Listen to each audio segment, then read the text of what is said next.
House भी करना। और head should go in shame. मैं खुद पीड़ित हूं, दुखी हूं। Nothing. I give floor to Jayant Chaudhary. Please conclude your observation. Yes, please. Nothing. No. Pramod ji, please help me. No. सभापति जी, no. Nothing else will go on record except. व्यक्तिगत तौर Sir, I have से taken a stand. आज कुछ Only Jayant Chaudhary will complete after he completes. Sorry, nothing will go on record. Jayant Chaudhary, please. सभापति जी, नहीं, आज मैं I have given Pramod ji, nothing will go on record. Pramod ji, it will not go on record. सांसदों के इस सदन की कार्रवाई के दौरान दुर्व्यवहार को लेके बहुत दुखी हूं। आपने मेरी ही नहीं, देश की भावनाओं को व्यक्त किया। सभापति जी, आपने मुझे संरक्षण दिया। बड़ी अचंभा मुझे होती है कि हम चौधरी चरण सिंह जैसी शख्सियत को किसी गठजोड़ के बनने और तोड़ने और चुनाव लड़ने और जीतने तक सीमित रखना चाहते हैं। लेफ्ट, राइट, सेंटर में हम बटे रहेंगे तो ये देश के जो असली धरती पुत्र थे उनका आदर और सम्मान हम कैसे रख पाएंगे। मैं ये मानता हूं कि देश में जितने महान नेता आए हैं सब ने एक दूसरे से कुछ ना कुछ लिया है, सीखा है, प्रेरणाएं ली हैं।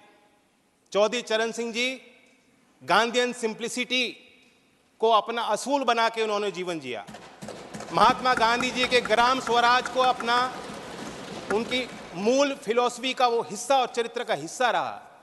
लाल बहादुर शास्त्री की ईमानदारी, नैतिक, उनके चारित्रिक गुणों को उन्होंने अपने अंदर समाया। इस सदन के माननीय सदस्य पूर्व प्रधानमंत्री एच.डी. देवेगौड़ा, जैसे इनकी राजनीतिक पहचान खेती और किसानी से जुड़ी हुई है, उसी प्रकार से चौधरी चरण सिंह जी की पहचान भी खेती और किसानी और कामगार से जुड़ी हुई है। राजनीतिक विशेषज्ञ मानते हैं कि जैसे इंदिरा गांधी जी में एक करिश्माई शक्ति थी लोगों को अपनी तरफ आकर्षित करने की, उसी प्रकार से चौधरी चरण सिंह जी को सुनने के लिए, उनको छूने के लिए, उनको बेहतर तौर से समझने के लिए दूर दूर से, गांव-गांव से लोग चले आते थे। और मैं ये भी मानता हूँ 10 साल मैं विपक्ष में रहा हूँ, कुछ ही देर इस सदन में मैं इस तरफ बैठा हूँ, लेकिन मैंने देखा है कि 10 साल में जो आज सरकार है इनकी कार्यशैली में भी चौधरी चरण सिंह के विचारों की झलक है। जब आदरणीय प्रधानमंत्री जी ग्रामीण क्षेत्र में शौच की दुर्व्यवस्थाओं पर प्रकाश डालते हैं, जब महिला सशक्तिकरण को अपना प्लेटफॉर्म भारत सरकार बनाती है और गांव-गांव में जागृति पैदा करती है, तो मुझे उसमें चौधरी चरण सिंह जी की बोली याद आती है। सभापति जी, हम लोग नेताओं को समझ नहीं पाएंगे अगर हम इसी तरह बटे रहेंगे। कुछ लोग उनके अंदर भ्रम है, कुछ लोग ये भी कहते हैं, मानते हैं कि चौधरी चरण सिंह जी जाटों के नेता थे या सिर्फ किसानों की वकालत करते थे। ऐसा नहीं, वो विचारक थे और उनके इंटेलेक्चुअलिज्म पे जो टेरेंस जे बायर्स, जो प्रोफेसर थे oriental college in African studies London school में, यूनिवर्सिटी ऑफ लंदन में, उन्होंने किताब लिखी है चरण सिंह 1902 to 87 एन असेसमेंट। मैं उससे कोट करना चाहूँगा सर। चरण Singh did have incisive intelligence and he undoubtedly applied it to a continuing study of agricultural problems in Uttar Pradesh. Judgment on whether he was an intellectual, of course, turns to one definition of intellectual. My judgment is that on the most rigorous definition, Charan Singh was clearly an intellectual, and not only that, the most unusual one. Sir, जो प्रधानमंत्री जी ने और भारत सरकार ने चौधरी साहब को भारत रत्न दिया है, मैं मानता हूं उससे 2 बड़े काम हो जाते हैं। एक कि चौधरी साहब की लेगेसी को हम दोबारा इंस्टीट्यूशनलाइज करते हैं। देश के सभी विश्वविद्यालयों में पढ़ रहे छात्र, उनके अंदर आपने एक नई जिज्ञासा पैदा की है। गाँव में पल रहे नौजवानों के अंदर एक नई जिज्ञासा और भावना आपने पैदा की है। देश के अर्थशास्त्री और मुख्यधारा में जो लोग नीति निर्धारक हैं, आपने दोबारा उनको कहा है कि चौधरी चरण सिंह को आप स्टडी कीजिए, अपने स्टडी में शामिल कीजिए, अपने अध्ययन और विचार अनुसंधान में शामिल कीजिए। दूसरा बड़ा काम जो भारत सरकार ने किया, भारत रत्न देकर हौसला बढ़ाया। मैं मानता हूं कि ये एक महज पुरस्कार नहीं है, सबसे बड़ा सम्मान है। और मैं जानता हूं कि आज की जो जीवन समस्या देश के सामने और चुनौतियां हैं, किसानों की समस्या हैं, भारत रत्न देकर उनका हल नहीं निकलता। लेकिन आने वाले सालों में झोपड़ में पैदा होने वाला व्यक्ति जब वो कहेगा अगर मुझ जैसा चौधरी चरण सिंह बन सकते हैं, भारत रत्न उनको मिल सकता है, तो मैं भी अपनी समस्याओं का समाधान खुद करने में सक्षम हूं। ये बहुत बड़ी जीत हासिल हुई है। मैं तो चाहता था कि क्योंकि चौधरी साहब मेरे अकेले नहीं हैं, एक पार्टी की नहीं है, मैं अपील करता हूं कि उनके लंबे राजनीतिक और सामाजिक जीवन में जो भी शक्तियां उनके साथ आईं, जो भी नेता आज इस सदन में मौजूद हैं, उनके इस लेगेसी का हिस्सा वो भी हैं, जिम्मेदारी उनकी भी है। कोई वसीयत में कोई संपत्ति वो छोड़ के नहीं गए थे। आदमी तब तक जिंदा रहता है जब तक उनके विचार लोगों के बीच जिंदा रहते हैं। मैं उम्मीद करता हूं कि सभी दल के सम्मानित सदस्य गांव-गांव तक चौधरी चरण सिंह जी के विचारों को ले जाएंगे। और मैं फिर अपने तरफ से ऋणी हूं, कहना चाहता हूं, एक जमीनी सरकार जो जमीन की आवाज को समझती है और बुलंद करना चाहती है, ऐसी ही सरकार धरती पुत्र चौधरी चरण सिंह जी को भारत रत्न दे सकती है। धन्यवाद। Short duration discussion. Notices have been received from the following members to raise a discussion on the white paper on Indian economy laid on the table of Rajya Sabha on 8th February 2024 and its impact on the lives of people of the country. Shri Sushil Kumar Modi, Shri Prakash Javadekar, Shri Brajlal, Shri Sushil Kumar Modi. No, sir. One second. Okay. 1 second. Mr. Tiruchi Shiva. Sir, Okay. sir, just 1 minute. I raised a point of order, sir, under Rule 33, sir. And 34 also says very clearly the allocation of time in regard to the bill or group of bills or other business as recommended by the committee shall be reported by the chairman or in his absence by the deputy chairman to the council and notified in the bulletin. Sir, we have not received anything, we have not decided anything. The white paper is very important, sir. The prerogative of the minister may take 1 or 1.5 hours, but for a party of 10 members, we have been given only 6 minutes. Who allotted the time? The BAC decides on the importance of the issue, on the importance of the bill. We allot time, sir. But what time is allotted, how it was allotted, the House was not informed about it. What is your point of order, Sukendu? I am referring to Rule 29, Sub-Rule 2. Okay. And we are not disputing the authority of the chair. Rather, this rule empowers the chair that any issue can be discussed with the concurrence, permission of the chair. Even not, it is not listed in the list of business. That is the rule. So we accept that. This bickerings, this exchange of heat could not have been there, provided Your Honor could have told at the very beginning that the communication received from Mr. Jayanta Chaudhary. That's over. I don't want to go back. मेरे को बहुत दर्द हो रहा है. No, sir. सुकेंदु Shekhar ji, I'm not, I know you are a reasonable I'm man. not creating any I have respect for you. मेरे को not बहुत creating any controversy, sir. मैं बुरे सपने की तरह उस बात को भूलना चाहता हूँ. We are not creating any controversy, sir. मेरे लिए बहुत बुरा भयानक सपना था वो. Please बोलने दीजिए मुझे, sir. 1 minute, please बोलने दीजिए मुझे. जो भारत रत्न दिया गया, सबके लिए हमारे मन में श्रद्धा है, हमारा पार्टी का सबका. तो हम इसमें कोई डिस्प्यूट नहीं चाहते हैं. जो कुछ भी हुआ आज, ये ठीक नहीं हुआ. इसमें पहले ही बता देना चाहिए था कि ये श्री सुशील कुमार मोदी.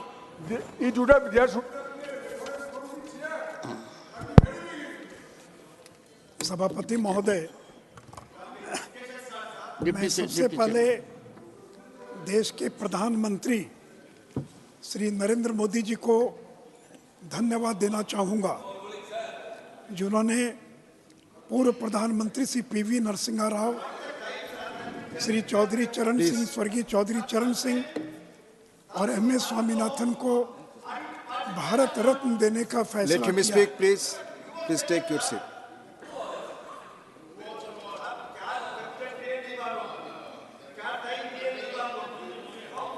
इनको बैठाइए पहले. Please take your seat. Already discussion has started, Keshav Rao ji. Honorable Chairman has already started. Please take your seat. It is not going on record. Please speak. Sushil Modi ji, आप बोले, आपकी बात ही रिकॉर्ड पे जाएगी. Please. सती महोदय, मैं देश के प्रधानमंत्री श्री नरेंद्र मोदी जी को धन्यवाद देना चाहूँगा, जिन्होंने देश के पूर्व प्रधानमंत्री श्री पीवी नरसिम्हा राव, श्री स्वर्गीय चौधरी चरण सिंह और MS स्वामीनाथन को भारत रत्न देने का फैसला किया है. महोदय, This is short duration discussion. It has already started, Mr. Trichu Siva. Honorable Chairman has already told it. Please take your seat. Please. बैठाइए ना इनको, कैसे बोले? Please take your seats. Not going on record. Please. You speak. आप बोले. इनको house को order में लाइए. मैं आग्रह कर रहा हूं, ऑलरेडी ये डिस्कशन शुरू हो चुका है. Short duration discussion on white paper. Honourable members, please take your seat. Already माननीय चेयरमैन साहब ने बताया कि डिस्कशन शुरू हो चुका है, सैंक्शनड है. He has already explained it. Please आप बोले माननीय सती महोदय, स्वर्गीय चौधरी चरण सिंह केवल 27 दिनों के लिए देश के प्रधानमंत्री रह पाए.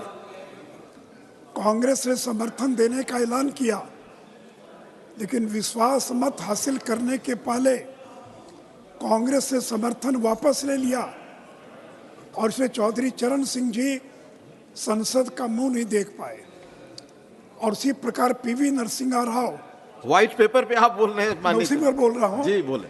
पीवी नरसिम्हा राव जो आर्थिक सुधार के जनक हैं, जिन्होंने 1991 का इकोनॉमिक रिफॉर्म किया, उस नरसिम्हा राव के शरीर का दाह संस्कार दिल्ली में नहीं होने दिया गया.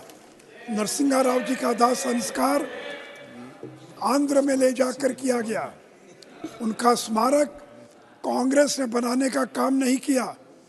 उनका स्मारक नरेंद्र मोदी की सरकार ने और दिल्ली में बनाने का काम किया. सती महोदय, जो नरसिम्हा राव इकोनॉमिक रिफॉर्म के लिए जाने जाते हैं, उस रिफॉर्म को आगे ले जाने में कांग्रेस के लोग नरसिम्हा राव इकोनॉमिक रिफॉर्म को भूल गए. सती महोदय, 2014 में जब नरेंद्र मोदी जी प्रधानमंत्री बने, उस समय देश की अर्थव्यवस्था नाजुक स्थिति में थी. पब्लिक फाइनेंस बुरी अवस्था में था. आर्थिक कुप्रबंधन और वित्तीय अनुशासनहीनता थी. अत्यधिक संकट की स्थिति थी. भ्रष्टाचार का बोलबाला था. Banking crisis was massive and stake was too large. Policy paralysis and project delays, नीतियों की अनिश्चितता और विरोध के कारण घरेलू निवासक विदेशों में जाने लगे. The decade of UPA was a lost decade. नेतृत्व का संकट था. अर्थव्यवस्था रास्ता भटक चुका था. आर्थिक कुप्रबंधन के कारण भारत के विकास की संभावनाओं को अवरुद्ध कर दिया और भारत एक फ्रेजाइल इकोनॉमी बन गया. उपसभापति महोदय, मैं सदन को बताना चाहूँगा कि यूपीए के जो 10 साल थे, that was the most corrupt regime which this country has ever seen. मैं सदन को ये भी बताना चाहूँगा कि यूपीए के 10 साल के कार्यकाल में उनके 7 मंत्री जेल गए. डॉक्टर ए रजा, दयानिधि मारन, सुरेश कलमडी, पवन कुमार बंसल, अश्विनी कुमार, वीरभद्र सिंह, अशोक चौहान, ये 7 लोग जो यूपीए सरकार में मंत्री थे, उनको इस्तीफा देना पड़ा और उनको जेल जाना पड़ा. डॉक्टर ए रजा ये 15 महीने जेल रहे. सुरेश कलमडी जो कॉमनवेल्थ गेम्स के ऑर्गेनाइजिंग कमेटी के चेयरमैन थे, 10 महीने तिहाड़ जेल में रहे. अशोक चौहान जो महाराष्ट्र के मुख्यमंत्री थे, आदर्श हाउसिंग सोसाइटी घोटाले में जो कारगिल के वार विडोज के लिए जो फ्लैट्स बने थे वो सिविलियंस को देने का काम किया। दयानिधि मारन और उनके भाई कलानिधि मारन 2G स्कैम के अभियुक्त थे, इनको भी कैबिनेट से इस्तीफा देना पड़ा। श्री PK बंसल, इनको रेल मंत्री से इस्तीफा देना पड़ा। इनका भतीजा विजय सिंगला 90 लाख रुपया और रिश्वत लेते हुए और पकड़ा गया। लॉ मिनिस्टर अश्विनी कुमार, इनको इस्तीफा देना पड़ा क्योंकि कोल ब्लॉक स्कैम में CBI जांच में हस्तक्षेप कर रहे थे। डॉक्टर वीरभद्र सिंह जो MSME के यूनियन मिनिस्टर थे, हिमाचल प्रदेश में विजिलेंस का मुकदमा दर्ज हुआ और उनको इस्तीफा देना पड़ा। शशि थरूर जो एक्सटर्नल अफेयर्स के स्टेट मिनिस्टर थे, IPL टीम कोची के विवाद में उनको इस्तीफा देना पड़ा। तो सभापति महोदय, ये थी यूपीए की सरकार जिनके 7 मंत्रियों को भ्रष्टाचार के आरोप में या तो जेल जाना पड़ा और इस्तीफा देना पड़ा। सभापति महोदय, मैं जानना चाहता हूं कि नरेंद्र मोदी की सरकार को 10 साल हो गया, एक भी मंत्री पर कोई भ्रष्टाचार का आरोप नहीं लगा। प्रधानमंत्री पर कोई भ्रष्टाचार का आरोप नहीं लगा। राफेल का मुद्दा उठा, अडानी का मुद्दा उठा, कहा कि चौकीदार चोर है, सुप्रीम कोर्ट में माफी मांगनी पड़ी।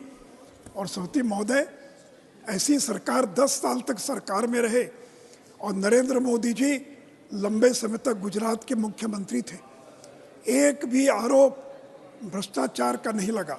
और दूसरी ओर यूपी की सरकार, सभापति महोदय, कोयला ब्लॉक आवंटन, ये कोल ब्लॉक आवंटन में इन्होंने नियम बना दिया, पहले आओ पहले पाओ। ऐसा भी कोई नियम है दुनिया में कि जो पहले आएगा उसको कोयले का कैप्टिव माइंस मिल जाएगा?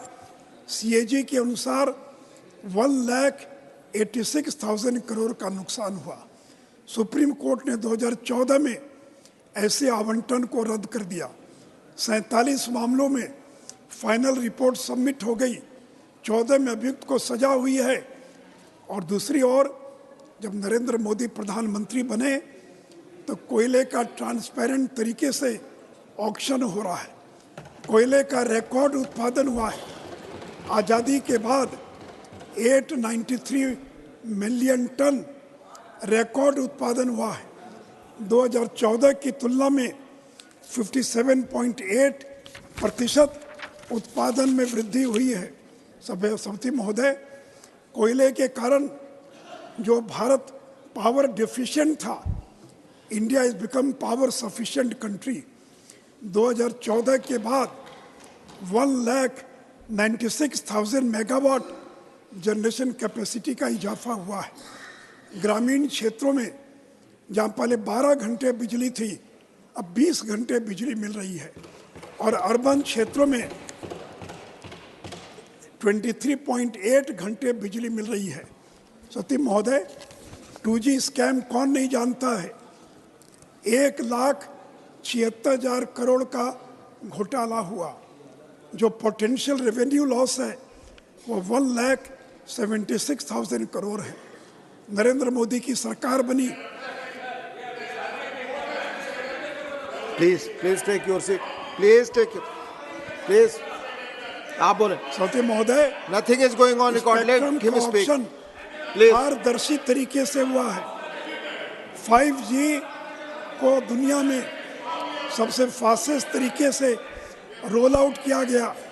आज देश के 98% गांव में 5G और 4G पहुंच चुका है।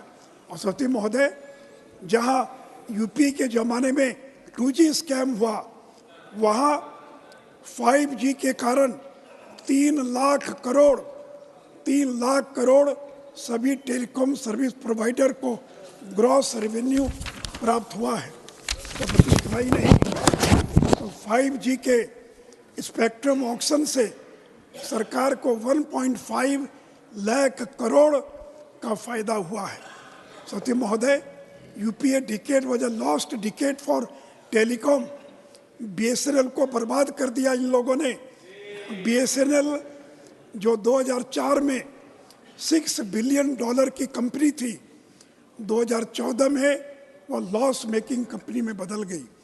और जब नरेंद्र मोदी की सरकार बनी तो बीएसएनएल को रिवाइव करने के लिए 3.22 लाख करोड़ 3 पैकेज हमारी सरकार ने देने का काम किया और आज बीएसएनएल का रिवाइवल हो चुका है। सौती महोदय, कॉमनवेल्थ गेम्स 12 दिन का गेम था और जिसमें 70,000 करोड़ का घोटाला हुआ और भारत में G20 हुआ, 1300 करोड़ खर्च हुए, पूरे देश में कार्यक्रम हुआ, लेकिन एक भी कहीं कोई गड़बड़ी नहीं हुई। समिति महोदय, हेलीकॉप्टर खरीद में ऑगस्टा वेस्टर्न घोटाला, हॉक एयरक्राफ्ट परचेज घोटाला, पायलटस बेसिक ट्रेनर एयरक्राफ्ट घोटाला। सती महोदय, नौकरी में रेलवे की नौकरी के बदले जमीन लिखवाने का काम। सती महोदय, मैं केवल भ्रष्टाचार पर अगर बोलता चलूं तो इनकी सरकार हिंदुस्तान में आज़ादी के बाद सबसे भ्रष्ट सरकार कोई थी तो यूपी की सरकार थी। सभापति महोदय, बैंकों को इन लोगों ने बर्बाद कर दिया। अर्थव्यवस्था में बैंकिंग की सबसे बड़ी भूमिका है। जब अटल बिहारी वाजपेयी 2004 में पदमुक्त हुए, उस समय अटल बिहारी वाजपेयी ने एक अच्छी अर्थव्यवस्था सौंप कर गए थे। सभापति महोदय, 99 के अंदर सितंबर 2013 में यूपीए सरकार में जो एनपीए था वो 12.3% पहुंच गया और कॉमर्शियल लैंडिंग में राजनीतिक हस्तक्षेप होने लगा और मार्च 2004 में जहां ग्रॉस एडवांस 6.6 लाख करोड़ था, वो 8 साल में बढ़कर 39 लाख करोड़ हो गया।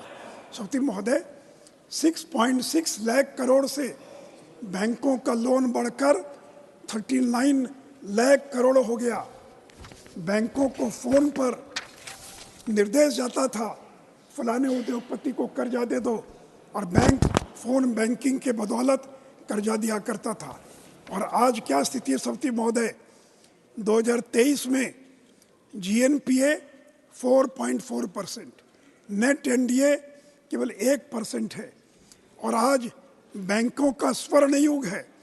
This is the golden era of banking. आज सारे पब्लिक सेक्टर बैंक्स फायदे में हैं।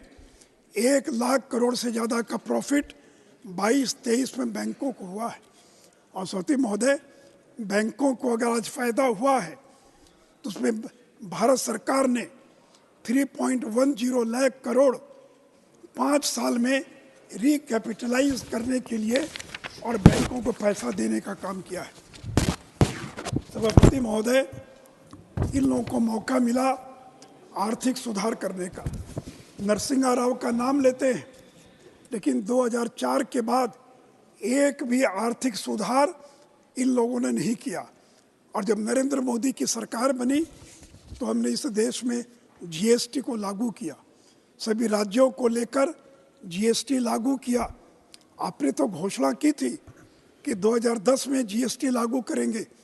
मैं जानना चाहता हूँ कांग्रेस के लोगों से, यूपीए के लोगों से, 2010 में जीएसटी लागू क्यों नहीं कर पाए? और जब नरेंद्र मोदी की सरकार बनी तो 2017 में इस देश के अंदर जीएसटी लागू किया गया और जीएसटी के कारण प्रति माह 45,000 करोड़ की बचत परिवारों को हुई है, दिसंबर 17 से लेकर मार्च 2023 तक। सभापति महोदय, 2004 की स्थिति और आज 2014 में क्या स्थिति है? आज इन्फ्लेशन नियंत्रण में है, विकास दर 7% से ज़्यादा है, जो दुनिया की सर्वाधिक विकास दर है। हमारे पास रिकॉर्ड फॉरेन एक्सचेंज है, 620 बिलियन US डॉलर का रिकॉर्ड फॉरेन एक्सचेंज है। पहले हम फ्रेगाइल फ्रेजाइल 5 इकोनॉमीज थे, आज हम टॉप 5 इकोनॉमीज हैं। लोगों का भरोसा जो खत्म हो गया था, फिर से एक बार लोगों का भरोसा सरकार में पैदा हुआ है। हम लोगों ने कोविड का सफलतापूर्वक मुकाबला किया। हम लोगों ने सरकारी योजनाओं में छिटपुट लाभ नहीं बल्कि सैचुरेट करने का काम किया। सभापति महोदय, आज डिजिटल पेमेंट में हम वर्ल्ड लीडर हैं। हमने डिजिटल क्रांति की है, खुले में शौच से देश को मुक्त किया है, मेड इन इंडिया का कोविड का टीका बनाकर पूरी आबादी का टीकाकरण किया है और ये हमारी उपलब्धियां आज देश के लिए मील का पत्थर साबित होगी। सती महोदय, 2004 और अब तब और अब में क्या फ़र्क है महोदय? इन्फ्लेशन तब 8.2% था, आज इन्फ्लेशन 5% है। इलेक्ट्रॉनिक एक्सपोर्ट्स उस समय $7.6 बिलियन था, आज प्रशांत भी। इलेक्ट्रॉनिक एक्सपोर्ट्स 7.6 बिलियन था, आज 22.7 बिलियन है। FDI तब 305 बिलियन US था, आज 596 बिलियन US है। तब स्टार्टअप्स 350 थे, आज स्टार्टअप्स 1,17,257 है। मेट्रो रेल तब यानी 2014 में 5 शहरों में थी, आज 20 शहरों में मेट्रो चल रही है। महोदय, NH का निर्माण उनके 10 साल में 25,000 किलोमीटर हुआ और नरेंद्र मोदी के 10 साल में 55,000 किलोमीटर NH का निर्माण हुआ। महोदय, उनके कार्यकाल में NH निर्माण की गति 12 किलोमीटर प्रतिदिन थी और नरेंद्र मोदी के कार्यकाल में it has increase from 12 kilometre to 29 kilometre per day. महोदय, रेल दुर्घटना उनके समय में 233 और नरेंद्र मोदी जी के समय में it has increase from 233 to only 34। रेल का इलेक्ट्रिफिकेशन उनके ज़माने में 22,000 किलोमीटर और हमारे 10 साल में 60,000 किलोमीटर और इलेक्ट्रिफिकेशन हुआ है। एयरपोर्ट की संख्या उनके समय में 74 थी, आज 149 है। सभापति महोदय, टोल प्लाजा पर वेटिंग लाइन उनके समय में 12 मिनट टोल प्लाजा पर इंतज़ार करना पड़ता था, आज केवल 47 सेकंड टोल प्लाजा पर इंतज़ार करना पड़ता है। मोबाइल ब्रॉडबैंड के सब्सक्राइबर उनके समय में 6 करोड़ थे, आज नरेंद्र मोदी के समय में 24 में 90 करोड़ हैं। मंथली डेटा आपके समय में 2 मिनट और कॉन्क्लूड 2 मिनट आपकी पार्टी के वो समय से और ये समय जाएगा फिर। 1 मिनट और। मंथली डेटा 0.06 GB प्रति माह आपके समय में और हमारे समय में 20 GB डेटा प्रति माह प्रति व्यक्ति आज खर्च हो रहा है। डेटा का टैरिफ 270 रुपया पर GB था आपके समय में और आज क्या है 10 रुपया पर GB। मेडिकल कॉलेज 387 था, आज 706। मेडिकल कॉलेज में सीट 51,000 थी, आज 1,08,000 मेडिकल कॉलेज में सीट है। नंबर ऑफ यूनिवर्सिटीज़ 676 थी, आज 1,168 है। महोदय, नंबर ऑफ LPG कनेक्शन आपके समय में 14 करोड़ था, आज 31 करोड़ है। Number of PNG connection 22 lakh था, आज 1 करोड़ 19 लाख है। ग्रामीण क्षेत्रों में बिजली पहले 12 घंटे थी, आज 20 घंटे से ज़्यादा बिजली है। Number of tap water connection 3.2 crore था, आज 13.8 करोड़ है। और अंत में सभापति महोदय, total number of DBT beneficiary उनके समय में 10 करोड़ था और आज 166 करोड़ है। सभापति महोदय, अगर हम 10वें नंबर से अगर 5वें नंबर पर पहुँचे हैं तो बड़ी मेहनत करनी पड़ी है, तूफान से किस्ते को निकाल कर लाए हैं और हम विश्वास प्रकट करते हैं जब तीसरी बार नरेंद्र मोदी प्रधानमंत्री बनेंगे तो भारत दुनिया की तीसरी सबसे बड़ी अर्थव्यवस्था बनेगा। धन्यवाद। धन्यवाद माननीय सुशील मोदी जी। माननीय केसी वेणुगोपाल जी, मैं आपको आमंत्रित करूं, इसके पहले आप सबकी सहमति चाहूंगा। माननीय एच.डी. देवगौड़ा जी 2 मिनट कुछ बोलना चाहते हैं, तो आपकी सहमति हो तो मैं पहले उनको मौका दूं। माननीय Deve Gowda ji, please speak. Thank you very much for the kind expression made by our honorable member. Sir, I thought the House is going to be closed on 9th, and earlier schedule is for 9th. It was extended for 10th. I have got my family relations, marriage, reception today evening. I must catch the flight. There is no flight available if I miss this flight. That's why I made a request to the Honorable Chairman. Sir, on the white paper issue, Honorable Honorable Finance Minister is sitting here. Yesterday, in Lok Sabha, what you have answered were the issues raised by our other friends on the black paper. I heard every word. I can't sit in the house for 4 hours. You know my health condition. I sat in my house. I heard every word of your good self, answered on all points. You are so strong and your voice is so strong, you hit back all the opposition people who have tried to criticize. I know your capacity, madam, and I don't want to speak on the white paper because the white paper is with me. I have gone through that. Your budget proposals I want to speak. Unfortunately, when chairman called, I was not here. I was unable to participate. Now, the issue which is now again in Lok Sabha whole day is going to be discussed on Ram Temple issue. Prime Minister is going to answer in the evening, according to the information I got in Lok Sabha. Now, I don't want to go beyond some of the points which has been discussed on this so-called the Bharat Ratna issue. Sir, I was a member of the Lok Sabha from 31. I was associated with Chaudhary Charan Singh for 4 years, sir. Myself, my family stayed in his house. He used to like me so much because I am a farmer. I was unable to speak Hindi. My wife unable to speak Hindi. But he made me to stay in his house. I have got so much of relationship. What has happened, I know. When he has taken oath as the Prime Minister, he was not able to come to this house.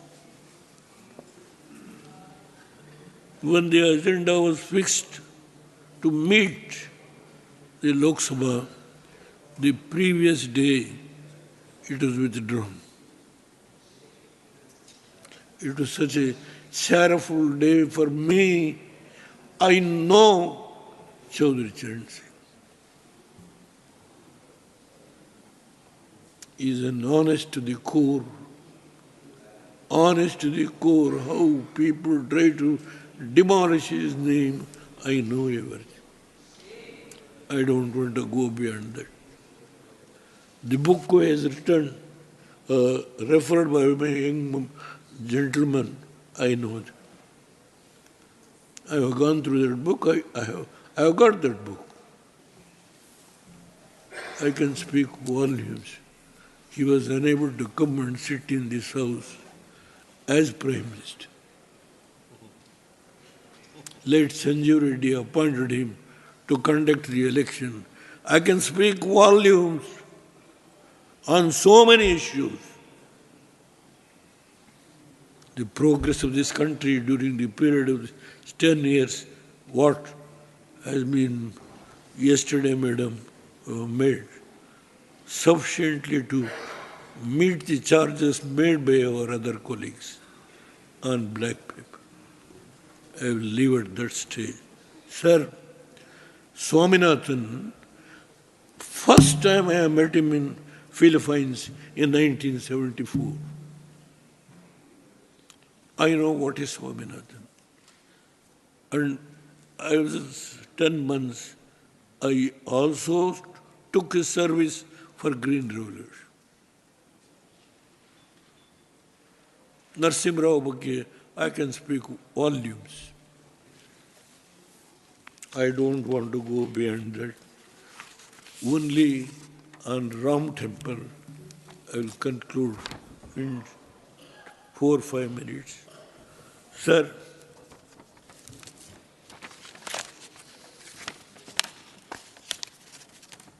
just because I don't want to speak unnecessarily, I may not be able to speak eloquent English, that's why I made it.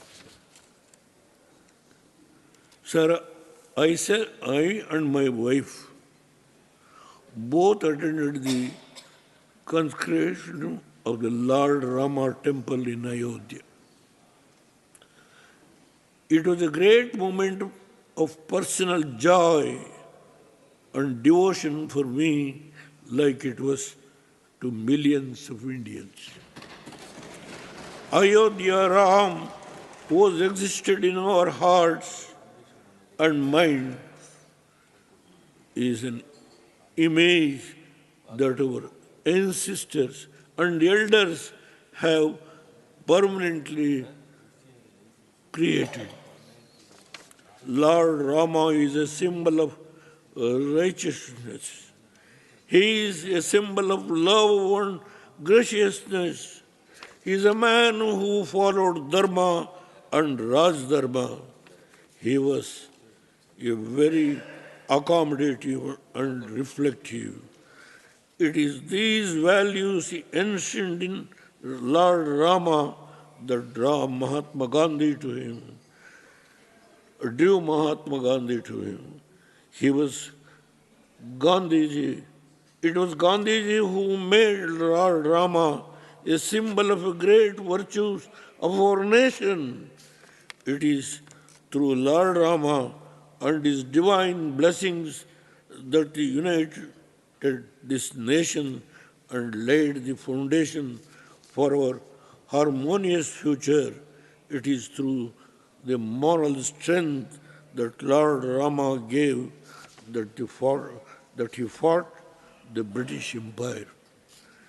I seriously wish and pray that Lord Rama, that our ancestors and elders gave us, and the new Rama temple in Ayodhya becomes a symbol of great humanity for our nation and the world.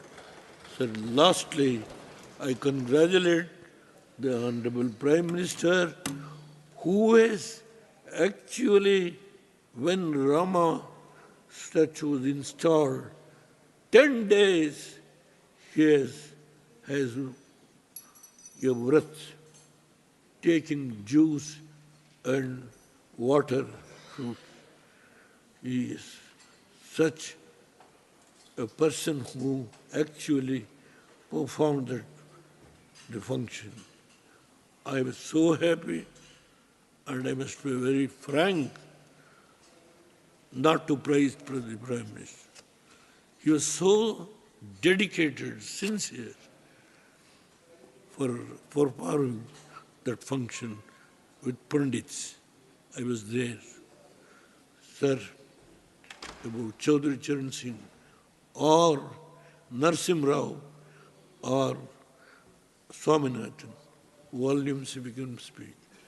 For such people who has confirmed the Bharat Ratna the House should enjoy. The country should welcome. The country is going to welcome. Unnecessarily, let us not try to. Again, we should differ from each other on a major issue taken by the Prime Minister to confirm this Bharat Ratna for these great leaders, three leaders. You have given me some time. I am grateful to you. Thank you, sir. Thank you, very former much. Prime Minister. Thank you for all the members who allowed me to speak when you called the other medium. I am grateful. Thank you very much. Shri K.C. Venugopal. Thank you, Chairman, sir, for giving me an opportunity to discuss about the so-called white paper presented in this August House. Basically, madam, this is not the white paper. The white paper which totally hide on the dark truth of your economic situation in this country. Every individual, anyway, will be related to economy. When we are buying some commodities in the market, it relates to our economy. When we are using the car, when we use the petrol, it related to the economy. When a person taking a bank loan, to giving that interest of the bank loan, he will be related to economy. Every walk of life, the people will be related to economy. Therefore, it is very much important to discuss about the economy of this country. But when you are introducing a white paper about, I don't know what is UPA period 2004 to 14 or 14 to 24, the word you used, first it seeks apprise the honorable members, I am quoting the objective of the white paper itself. First, it seeks to apprise the honorable members of the Parliament and people of India of the nature and extent of governance, economic and physical crisis, what were bequeathed on this government when it assumed office in 2014. In 2014, particularly 2014, what was the physical situation in that point of time? The GDP growth was the highest on 2014 that year. You are telling it was very shocking for you. I don't understand that at all. Basically, the average GDP growth of UPA era and NDA era you take. UPA is more than 0.75%, 6, and now it is on 5%. Now it be like that. But basically, when you are producing a white paper about your period also, 2-3 major issues should have reflected in that, which is totally lacking. One is basically the demonetization, the so-called demonetization. I searched throughout the white paper. There is not a single word about demonetization. Why is it? Why is it? Just now I'm remembering the speech our Honorable Prime Minister was given in Goa immediately after the demonetization. Entire black money of the country is going to be taken back. And fake currency, entire fake currency, which is circulating in the economic system, is going to be taken back. Why don't you mention about that statistics? How much black money you take back? Entire terrorism will be over. There was that statistics, at least when you are introducing a white paper, we need that about the demonetization. Basically, our Honorable Prime Minister, our then Prime Minister, 2004 to 14, Dr. Manmohan Singh called about it. It is a legalized loot and organized plunder. Certainly it is proved. He predicted there will be an impact of 2% on GDP. It was actually happened. There was the impact on demonetization, you could have mentioned it in white paper. The entire MSME sector, what is the situation of the MSME sector now? Small and medium sector totally destroyed. Finished. That is why unemployment is in the peak rate. because of major unemployment is given by MSME only. That sector is already vanished. Then, number two, I also searched whether the white paper is giving any information about the unemployment rate. What about the situation of the unemployment? Actually, when Manmohan Singh completed 8 years in April 2012, that point of time, unemployment rate of the country is 5.6%, sir. 5.6%.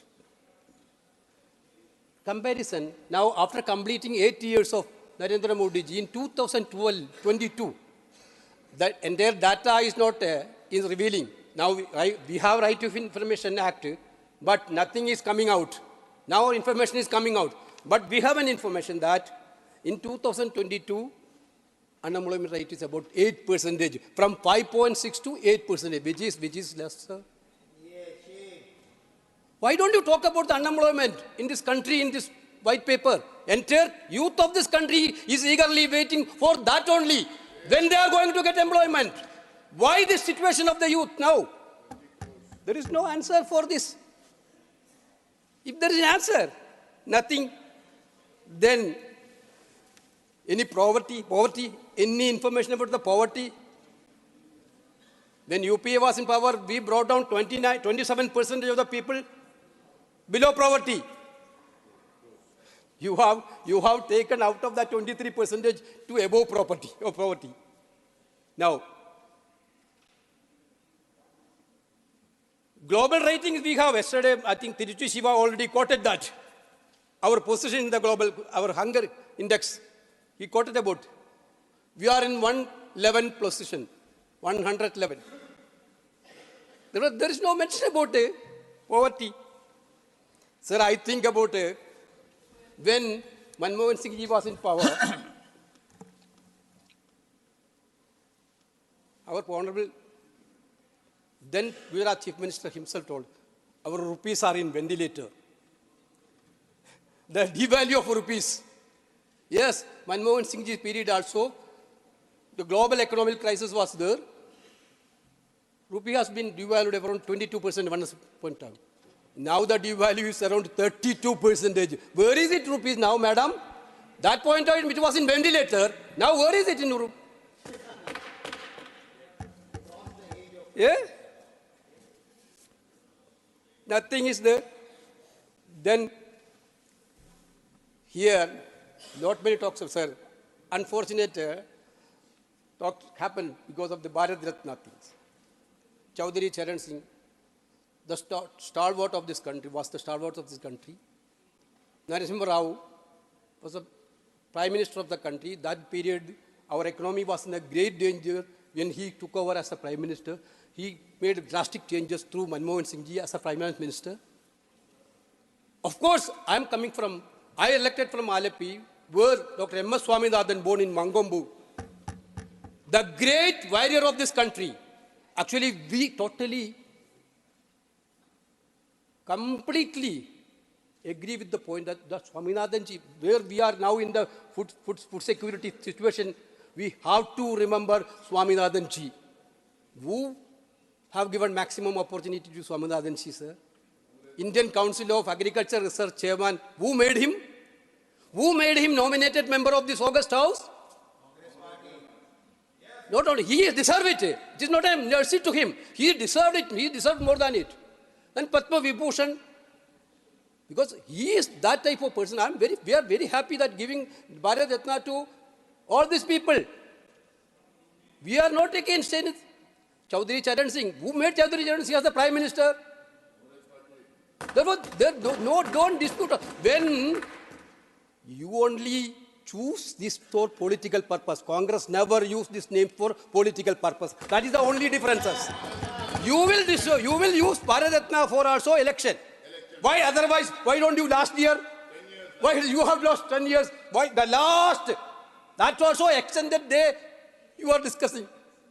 Actually, our session was concluded yesterday. Okay. I'm not going to that point. Therefore, actually, my point, I'm again coming. This white paper is the paper which hiding dark truth. Now you are talking about the... Sir, I heard about our Honorable Prime Minister's speech in this House. 1.5 hours he spoke. I'm very much glad that out of that 1.5 hours, maximum time he used to attack Congress party. He talked about the Modi guarantee. I saw his speeches in Kerala also, Modi's guarantee. Sir, I'm very happy that you are using the word guarantee. When we use the word guarantee in Karnataka, you people thought that there is no meaning of guarantees in this world. Prahlad Joshi is there. When we use in guarantee in Karnataka, what was the comment and reaction? But now guarantee is approved. Now guarantee is approved. Everywhere Modi is telling Modi's guarantees. Okay. Therefore, my simple question, sir, when we are giving new guarantee, sir, my simple question is only that, sir, when we are giving new guarantee, we have to think about the guarantee which are given by your Prime Minister to the country. That is what, sir, 2 crore jobs per year. The guarantee given by Honorable Prime Minister. 10 years over, how many jobs you are given? Bringing back black money starts abroad in 100 days. And within 100 days, I will bring back the black money. What happened? Number rupees 15 lakh to every citizen in his bank account. What is happened? Farmers' income will double. What is happened? Achieve $5 trillion economy by 23-24. What happened? 100 smart city by 2022. When you are talking about the guarantees in future, at least do a postmortem of what happened to which guarantee you have given to the country. Nothing is, sir. Sir, my point is this, that the most important thing of a person, which is the most important in one of the things, sir. Sir, live happily and healthily. Live happily and healthy as far as possible, as long as possible. Sir, I went through the status of life expectancy in our country now. Actually, the World Bank data is that. Tell me I'm keen, I'm 70. Exactly, sir. Sir, a child born when Vajpayee ji was the Prime Minister could expect a life to 64 years when Vajpayee ji was Prime Minister. A child born when Manmohan Singh ji was the Prime Minister can expect a life of 67 years, 69 years. Increase of 5 years. But now, what is the status? But a child born when Narendra Modi ji Prime Minister can expect to live only 67 years. 2 years below Manmohan Singh. There is a reason, sir. There is a reason. Where do you get it from? The World Bank status. This is because health expenditure did not increase in the 10-year period. What is the reason? In our government, 1.7 is the total percentage of expenditure when UPA was in power. 1.7% to the health department. We are in same situation. Now also 1.7. After 10 years also, we are spending 1.7% only for health. After this COVID happened, maximum health issues happened in this country. There is no increase in the health budget. That is why the life is coming down. Period of life. Sir,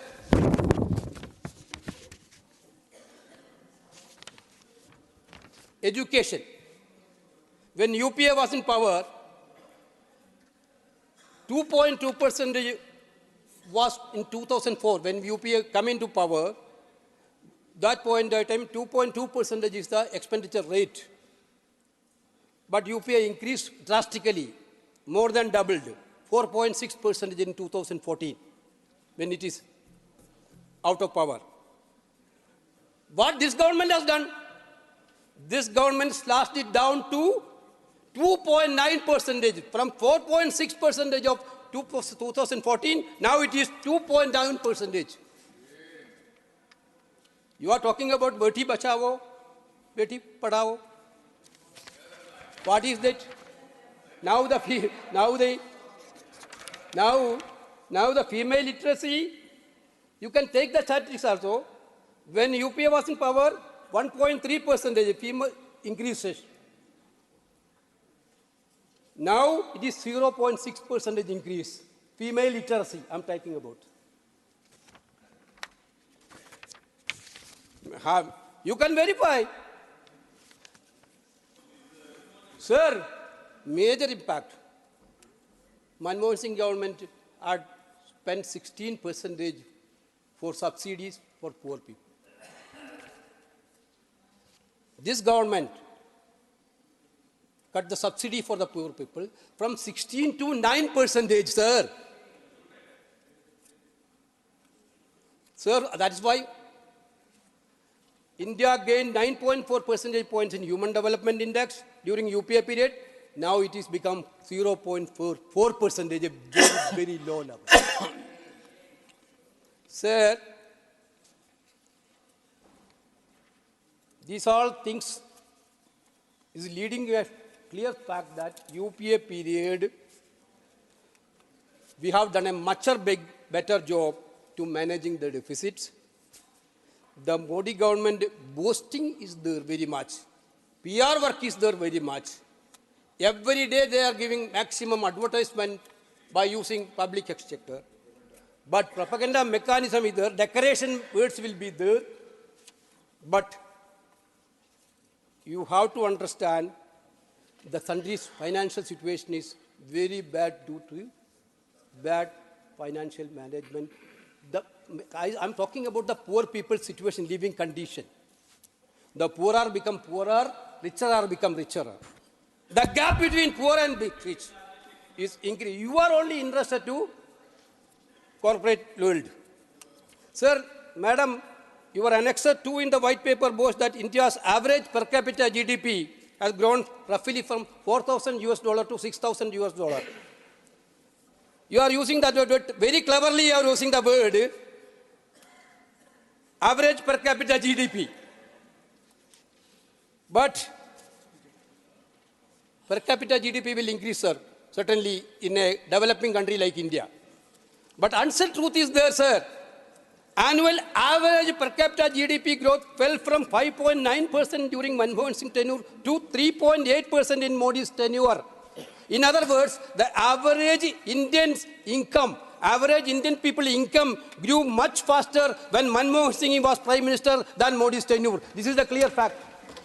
You are hiding that fact. You are using the word only for your purpose. Foreign investment. There is a big boost for foreign investment also in the white paper. What is the real situation? The fact is that net foreign investment was 1.2% of GDP versus 0.8% NTA. UPA is 1.2%, your period is 0.8%. Foreign reserves nearly tripled and exports were 17% of GDP when UPA was in power against 14% of NDA. Simply put, this, sir, foreign investors and consumers gushed over India's economy and products far more during the tenure of the silent and estimable Manmohan Singh ji than during the loud and bombastic Narendra Modi ji's period. You use the words, decorative words, but Manmohan Singh ji do it silently. That period was the golden period for private investment. That is what the situation is showing. Sir, manufacturers are so more confident that period. That is showing that, sir. Not just private corporators, but even farmers didn't show confidence in Modi's tenure, sir. We are talking about the big things for farmers. Growth in fruit grain production fell from 34% in UPA to 31% in your period. 34 to 31. It is not even the case that domestic stock markets. Sir? Sir, I'm only talking about economy, sir. Nothing else is talking. Stock market loved Modi's tenure more. The BSE Sensex grew 13.4% annually during UPA versus 8.2% under NTA. Sir, the job market is depressing, sir, especially for the youth. The Center for Monitoring Indian Economy notes that the unemployment rate in the age group 20-24 years, the crucial period, was 44.5%. 44.5% of the age between 20 and 24 youths are unemployed, sir. In the October-December 2023 status, for the age group of 25-29 years, it was 14 months high of 14.33%. Sir, this is the situation this country is facing. Then you are bringing this white paper to abuse UPA period, where, can I ask a question to, I am concluding, sir. 2004 to 14, we have been right to education. We have brought right to employment. We have brought right to information. We have brought right to food. Have security. There, can Nirmala-ji enlighten us? Which is the flagship program of Narendra Modi government, like a Manrega in this country? Which is a game changer. Our Prime Minister told about that this can be, keep it as a memory. Then he changed later. Sir, UPA period, 2004 to 14 was actually game changer like this Manrega, right to information, right to food, everything. You want to take it as a period. Then you are talking about the corruption. Somebody is talking about the corruption. If you are very much sincere to the corruption, why are you scared about the CAG report of your government, sir? That's revealing the clear corruption in the government. This government, that you are talking about the CAG report of UPA government and you are telling that your government is corrupt. This CAG report, you don't want to reveal that CAG report. This is actually, I am concluding, sir, this is actually not a white paper. This is a paper which is hiding entire dark truth of this country. These people are ruining the country. Our youth are completely disappointed. Farmers are disappointed. That is why they are marching every day to parliament. They are in a very distressed situation. Sir, everybody is unhappy with government. They have want to divert the situation of this country. They want to divert unemployment situation of this country. They want to divert price rise situation of this country. They want to divert this situation through some other way. Therefore, that's why this white paper is going to be actually is going to be a total defensive for the government. That's sir. Thank you very much. Shri Saket Gokhale. Thank you very much, sir. Sir, today is my maiden speech in this august house. And I wish to thank my leaders, Mamata Banerjee, Abhishek Banerjee, and my party, Trinamool Congress, for this opportunity. You have 8 minutes. It is maiden speech. Maiden speech, sir. So, leader of the house. I will be very grateful, We'll sir. make it 10 minutes. Thank you, sir. 10 minutes. Thank you, sir. Thank you. I understand. He agrees. He's a reasonable member and I know he's very sharp, very intelligent. Thank you, sir. Thank you. He will monetize every second of it. Thank you, sir. Sir, I want to start with a short story today. Please start. By the famous Danish writer Hans Christian Andersen. The story goes that there was once a very famous emperor who was extremely self-obsessed with himself and his clothes. He had no interest in his kingdom or in the welfare of his people. All that the emperor did every day was sit in his wardrobe while the ministers around him kept telling him how beautiful his clothes are and how great he is. One day, 2 cheats came to his kingdom while pretending to be tailors and offered to make new clothes for the emperor because he loved new clothes. The tailors promised to make an exquisite suit for the king with special properties. The new suit, they said, would be the finest clothes that the emperor had ever worn. But there was one special feature. They said that the suit was only for the great emperor and the suit would be invisible to anybody that is a dishonest person. Several ministers of the emperor went to the fake tailors while they were making this suit. The ministers obviously couldn't see the suit, but then they blamed themselves for that because they were afraid that, oh, I might be branded dishonest if I can't see the suit. On the day of the great procession, the emperor went on to try the new clothes. He himself couldn't see those clothes. But obviously, he did not want to claim that he's dishonest, so he went along with it. The emperor then put on his new suit and started a procession through the city.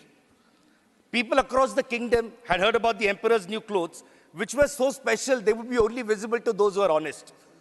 So out of fear, the people started screaming, oh, what beautiful clothes, what lovely clothes, because nobody wanted to be seen as dishonest or anti-national. And then suddenly one innocent child screamed from the audience, what is wrong with all of you? The emperor is naked. And this is precisely what the claims in this white paper on the economy are. They are the emperor's invisible clothes. My honorable minister colleagues here will spend hours talking about how beautiful these invisible clothes of a great emperor are. But the truth of our economy, as shown in this white paper, is that the emperor is naked. But we all have to admit one thing. This white paper is magical. Magical because after reading this white paper, I realized that something called demonetization never happened. I remember a few years ago, the Prime Minister showed up on our TV screens one fine evening and said in the next 2-3 hours, 60-70% of our currency will be demonetized. I remember my leader, Mamata Banerjee, at that point. She's not an economist, but she's connected with the hardship of the people on the ground. She said demonetization will be a disaster. And that proved to be right. People scrambled to ATMs for cash. People queued up for hours. Hundreds of people died. Sir, ATMs had not even been configured for the new notes. They had to recalibrate all the ATMs in the country. That's how disastrous planned this move was. Then the Prime Minister came up with a genius idea. I will scrap 1,000 rupee notes, but I'll bring in 2,000 rupee notes. So the idea was, people are stuffing money in their mattresses, so let me demonetize 1,000 rupees and let me make it easier for them by bringing a 2,000 rupee note. Only Prime Minister Modi has that kind of vision and genius in him.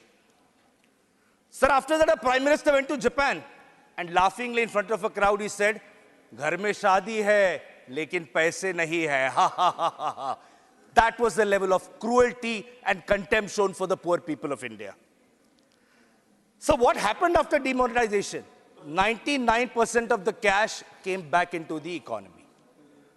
Which is the reason why they have not mentioned demonetization in this white paper, because they know it was the biggest glaring failure of the Modi government. So there is also the issue of constantly shifting goalposts. This white paper is about 2004 to 2014. When Prime Minister Modi got elected, he said, I'm going to give XYZ by 2018. Then the Honorable Leader of the House, Piyush Goyal ji, would correct that and say, nee, this will happen by 2020. Then Prime Minister Modi said, 2 crore jobs per year, housing for all, doubling farmers' income by 2022. Then that deadline became 2024. But now it has become amazing, sir. Now there is only two things. We will talk about a white paper from 2004 to 2014, or we will talk about 2047. So if you want something, we're not going to talk about the present. You want something, wait for 23 years till 2047. This is what they did with the Women's Reservation Bill. They did not tell the women of India that until the census and delimitation happens, it won't be implemented. Wait for another 9 years. It's not going to happen today. But they're lying to people during the election campaign. So what is amazing is, I was watching the Mood of the Nation survey on TV yesterday. It said over 70% of people surveyed are worried about unemployment. How many times does the word unemployment figure in this white paper? 0. There is no mention of unemployment. This is very funny because Prime Minister Modi had promised 2 crore jobs per year. 2 crore jobs. He said that in his own statement. It's on the record. What is the reality? Sir, in the last 5 years, 2.7 crore jobs have allegedly been created. Prime Minister Modi has met only 35% of his promised target. So therefore, unemployment is not mentioned in this so-called white paper. Prime Minister Modi did try to cover up for it. He went to a TV channel and he said, people selling pakoras outside the channel, they're also employed. But this white paper does not even tell us how many people have started selling pakoras in the last 5 years. That is the dismal state of unemployment, that they can't even tell us how many new pakoda sellers they've created. So price rise, it's hurting everybody today. What is the reality? Increasing prices of fuel and food items are breaking the back of the poor and the middle class. People of India are having to use up their savings every month just to pay the bills. So one statistic, one figure, as of last year, household savings of India are the lowest that they've been in the last 50 years. Then, my favorite part, sir. PM Modi said in 2015 that black money will be brought back from foreign countries, which will be equal to 15 lakh rupees in everybody's bank account. Then later, Mr. Amit Shah came and taught us a new word. He said it was just an election jumla. So a new word was added to a dictionary that this was a jumla. Prime Minister Modi also claimed categorically that black money brought from foreign countries would be distributed to the salary class and those who honestly pay taxes. I want to ask through you, sir, to the citizens of India, how many honest tax-paying citizens have got even 1 rupee of that black money in their account in the last 10 years? So in fact, 10.57 lakh crore of loans have been waived off. A big chunk of these loans came from fraud businessmen who were once very happy with Prime Minister Modi. These frauds took up loans, defaulted and left the country. What is more shocking is that central agencies like CD and EBI have not been able to bring these people back or these funds. But these agencies are busy going after opposition leaders. So 95% of cases against politicians by the ED are against opposition politicians. That leaves 5%. You know these 5% are? They are the ones who went into the BJP's washing machine and all the cases against them have stopped. There is not a single BJP leader being investigated for corruption. So since this government, I want to conclude, but this government has brought a white paper on the economy. I have a few suggestions for the government through you. How about a white paper on women's safety? The cover can be decorated with the photo of a famous non-wrestling Lok Sabha member from their party. How about a white paper on the cases of rising hate speech and communal attack on minorities? This white paper can also have a cover with a photo of one of their Lok Sabha members. How about a white paper on the destruction of parliament and compromising on its security? So here we have two options.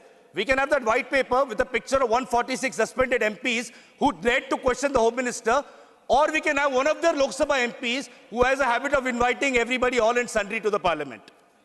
So on behalf of my party, Trinamool Congress, we reject this white paper, which not only insults the collective intelligence of parliament, but also seeks to cheat and fool the people of India. Sir, I have about a minute left in the allotted time for my maiden speech. I'm also aware, since it's my maiden speech, the House gracefully indulges me and allows me to speak. But no, sir, as a proud and self-respecting MP from a proud and self-respecting party and of a proud and self-respecting leader, I refuse to further participate in this charade and indulge the lies of these government. With the promise that the people of India will give the BJP a befitting answer to the lies in this white paper and to the Modi government in the upcoming elections, I and my party, Trinamool Congress, will now walk out of the House in protest. Thank you, sir. We walk out. Dr. Amar Patnaik ji, 6 minutes, sir. After Dr. Amar Patnaik. This is the list that has been mentioned here. The list, I am following the list, Tiruchi ji. Dr. Amar Patnaik ji. This is the list I am following, Tiruchi ji. Dr. Amar Patnaik. Thank you, Chairman, sir. So the white paper on the Indian economy, which was laid on the table of the Rajya Sabha yesterday, on the 8th of February 2024, lays out various macroeconomic fundamentals based on which India will sustain its current economic growth and lead towards a $5 trillion economy and then a $7 trillion economy, and would soon become the third largest economy in the world. So the fundamentals are very strong, as is evident from the fact that the deficit has been consolidating. The trajectory of a glide path is welcome. Tax collections much higher than previous years. Gross tax revenues as a percentage of nominal GDP has been improving. Direct and indirect tax collections have been increasing, resulting in a decline in fiscal deficit.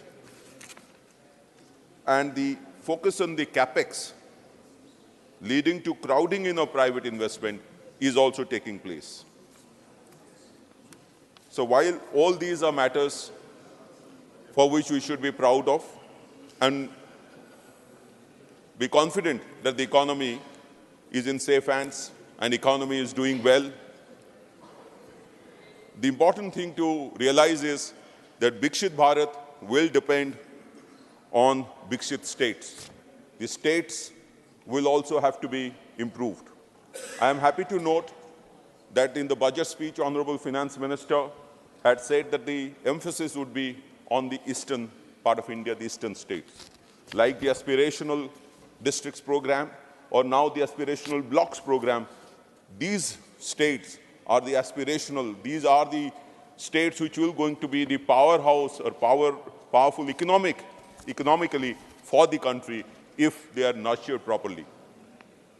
So in this connection, I would like to say that taking this particular thinking forward, line of thinking forward, it would be a great idea, which has been a persistent demand of our Honorable Chief Minister Naveen Patnaik, to look at Orissa differently from other states, considering the scourge of natural disasters that it has faced in the, not just in 1 decade or in 2 decades, but consistently for last 70, 80 years, resulting in colossal loss to the fixed infrastructure as well as to the livelihoods of people.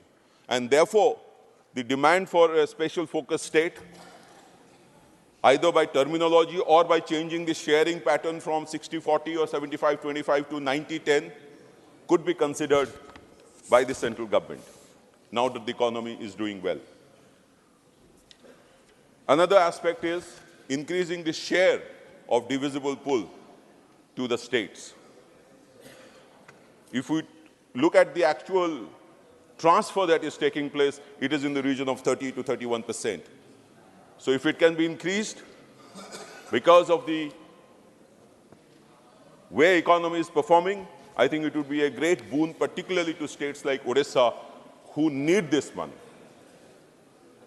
There has also been a demand, sir, of Orissa, of our Honorable Chief Minister, that cess and surcharge, which currently is levied, collected, accounted for by the central government by law, by a provision in the Constitution. And Honorable Finance Minister has several times explained this, that this money ultimately goes back to the state through various schemes. However, if it could actually be shared with the states, then the states will have the liberty of knowing exactly where to spend, how much, and would be in a better position to manage their social sector expenditure.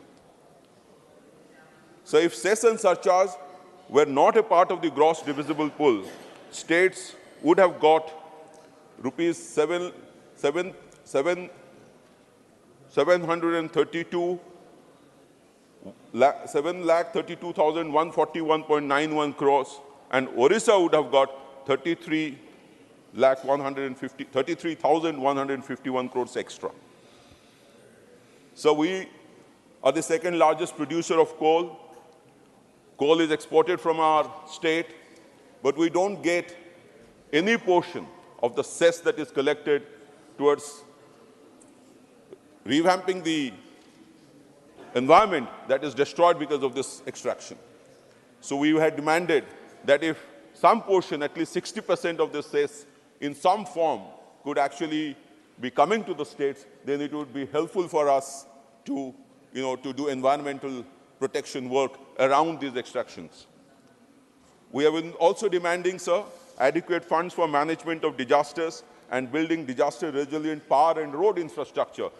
Considering the fact that natural disasters are a permanent phenomenon in Orissa, our CM has been demanding that if this could be resolved through a one-time grant from the central government, then the problem could probably be mitigated to a large extent instead of spending every year. So we have also been saying that as far as farmers are concerned, there is a need to improve the way the Fasal Bima Yojana is performing in the state, by giving some amount of leeway to the state governments or by improving performance of claim settlement by the organizations. So as far as national highways are concerned, Between 2014 and 2023, the total length of national highways in Orissa has only increased by 1,347 kilometers, which is just 30% increase, while some other states, the increase has been 80 to 100%. So given the fact, and similar to the position with tele-density and internet density about which you have spoken. So lastly, what I would like to state about the white paper is that while we are happy about the fact that the economy is on a right path, on a growth path, on a correct consolidation path, there is a need to look at the states, devolve more funds to the states, and spend more money on their social as well as physical infrastructure development. Thank you, sir. Thank you, Dr. Amar Patnaik ji. माननीय सदस्यगण, Dr. John Britas ji has some urgent work. He has to go. Do I have consent to allow him before Trichu Sivaji? Please. Thank you very much, sir. Sir, this is not white paper, this is election paper.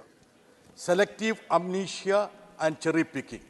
The finance minister has said 2004-2009 was good period, but she gives the credit to the previous government, strange enough. Is it not a fact that left was supporting the UPA, first UPA, which made important decisions and drastic changes, like education being made a fundamental right, right to information, employment being made a right through Manrega, and right to food security. Sir, the other day, Prime Minister was praising Dr. Manmohan Singh, who he ridiculed earlier by calling him Maun Mohan.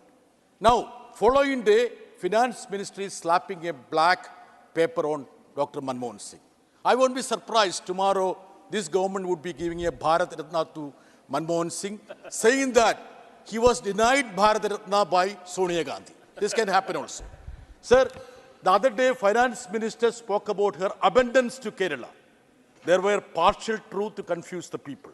On one count she says that crisis being faced by Kerala, getting its share reduced from 3.8 to 1.92 was on account of Finance Commission. On the same breath, she says that she provided so much of revenue deficit grant. And was it not Finance Commission's grant? And 8 Finance Commission made 71 census population figures as the basis, but this government insisted to make 2011 census as the basis for the 15th Finance Commission. Madam, this time, sir, this time should be given to me. Disruption. Yes, this time should be given to me. I'll of turn because you're going away, you won't be here to listen to my reply. I would like to say now, sir, that many of the things that he's saying are sprucing up his speech, but words which I have not used. So I will still take the liberty to say in my reply, when honorable member will not be here, but I'm sorry he's taking liberties with my words. You will have people, please. Sir, you should give me 40 seconds, which she has taken. Please, please. Sir, even what? See, she can make a reply and I will go to the records and see that. Madam, I will see the video, madam. I will see the video. She harps on cooperative federalism. Sir, in 2010-11, it was 8.5%, which was mopped up through surcharges and duties.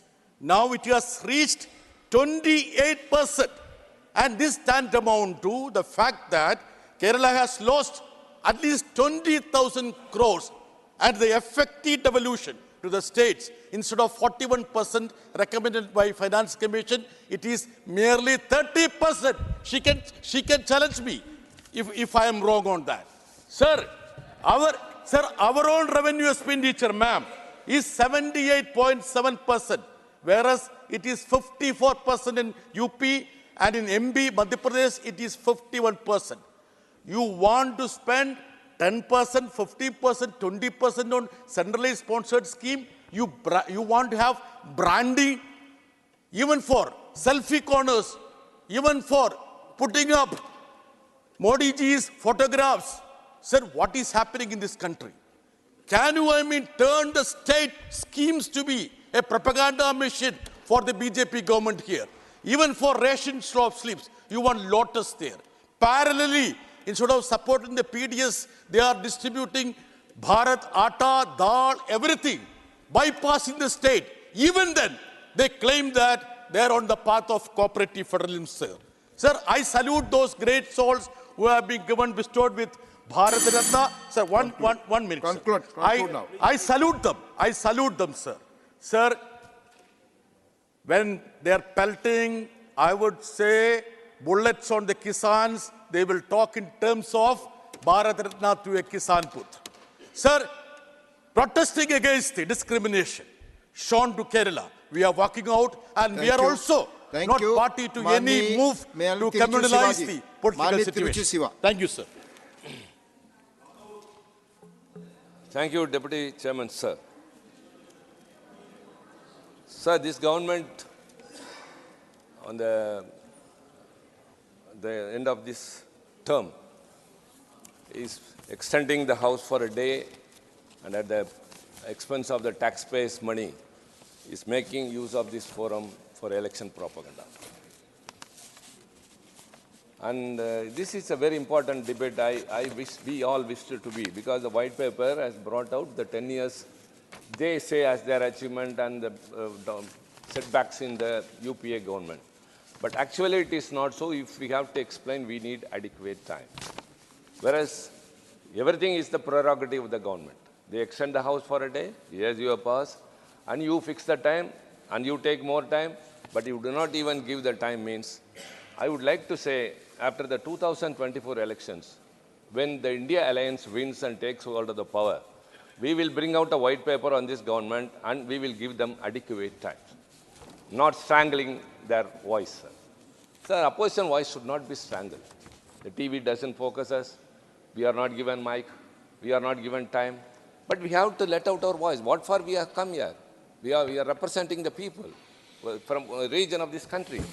So we have to express something means we need time at least to speak out. So the ruling party and the opposition party have to be treated equally. Whereas it is not so, that is different, sir. First of all, sir, whether this government has got the credibility to bring a white paper pointing fingers at the earlier government, the UPA. Everyone knows, and the finance minister knows very well, when you point a finger at another, don't forget 3 fingers are pointing towards you. You say the UPA government has failed in many aspects. Sir, I would like to say only one thing. Our founder leader, Anna, who has made an indelible mark in the second chamber of the parliament, that is in the August House, later became the chief minister of Tamil Nadu. During his tenure, there was a student agitation, sir. The student agitation mounted much, and the police came that we are not able to control them and we need shooting order. The chief minister refused. They said, sir, they are going to the railway station to set fire to the railway compartments. It got great damage. But Anna, the chief minister, said, don't do that. If they burn a rail compartment, I can build another railway compartment. But if you shoot a student, I cannot bring back his life to his parents and cannot give. That is the real gesture of a leader, sir, and the responsibility. May I say, sir, this government has brought a white paper, let them say, because of the hasty form laws which were enacted in this parliament, when the house was not in order, later revoked because not having applied their mind, took away 700 lives of the farmers. Only during that agitation. Because of that farm bills, many were agitated and 700 farmers died, and the responsibility, rather the credit goes to this government. And hundreds of people died before the banks when they stood in the line to change the currency notes. When the demonetization came, the credit goes to this government. And hundreds of migrant workers, because of just 4-hour notice when the first lockdown was announced, the migrant workers were strangled, they were strayed along, and hundreds of migrant workers died, sir. The credit goes to this government. Sir, I want to stick to only 2 points. Number one is agriculture, because I have started with agriculture. What happens is, the insurance companies, under PM Fasal Bima Yojana, I think I am right, Fasal Bima Yojana, have made a profit of 40,000 crore, while according to National Crime Record Bureau, in 2022 alone, India saw 11,290 suicides in the farming sector. Of these victims, in 2022, 5,207 were farmers and 6,083 were agricultural laborers. And take, for example, the GST. The budget support for the agriculture is coming down for the past 2 years. And GST for agricultural items, agricultural equipment is 12%. Tires and other parts for tractors, machines for processing and milling cereals or vegetables, 18%. Fertilizers, 5%. Pesticides, 15%. Fertilizer subsidy has been reduced by 13%. So spending on agriculture is only 2.67%. So this government is not taking care of the agriculture, sir. India is basically an agriculture sector. I would like to say again, this country withstood the, sir, right time, I think I should say that the GFC, which the white paper itself has told about, the global financial crisis in 2008, when the whole European countries, when America was just 0.8 in GDP, and UK 1.7, Germany was 1, Japan 1.5, France 1.4, Canada 1.9, India was 8, sir. That is UPA 1. UPA 1, the GDP was 8. When the economic recession took away the whole of the Western countries, India withstood only because of the agriculture sector, because of the public sector undertakings, because of the MSMEs. All these sectors are being suppressed nowadays, sir. CPSUs are being disinvested, which are all profit-making. MSME, which contribute 29% to the GDP, provides 10 crore employment, and 45% export is being not taken care of. Sir, one minute, I would like to add one more thing. And unemployment, everyone told that this government, which is in power now, during the elections, was assured, everyone told that every year 2 crore employment will be generated and given, but it was not given.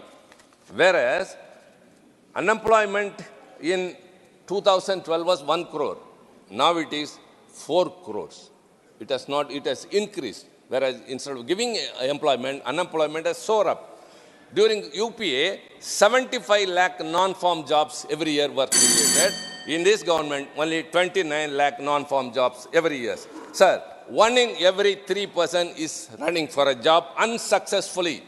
2 unemployed persons commit suicide every year.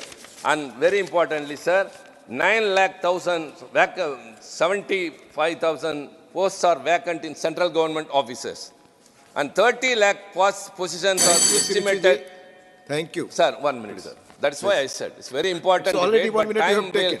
Time again strangles our throat, sir. Mr. What I am talking about is the youth in the country. Let me intervene. You are a very senior member. You know that this discussion takes for Why 2.5 should hours. we take it in a short duration discussion? Please, short duration discussion. Why should we take it in a short duration discussion, please, sir? Please finish. Please finish. You know It this should time be given and more rules. time and discuss. If at all they're very clear about themselves, Please they conclude. should give time and listen to us. Please. Up to 30 lakh positions are estimated to exist in government positions across India, not filled in. These are the situations in the country. Sir, Indian Railways have fallen from 17 lakh to 11 lakh employees in 2023. Number of vacancies in PSU have fallen, workers have fallen from 17.3 to 14.6. Contract workers without job security almost doubled from 17.2 to 30. Thank you. Sir, this is the situation. Unemployment is soaring up. Agriculture sector, the farmers are committing suicide. Thank you. CPSUs are, sir. Thank you. I will conclude. Thank you. And Tamil Nadu government, which has been affected by very severe flood in the year December, in the 2023 December, sir, we have sought for relief fund. The Chief Minister met the Prime Minister despite that.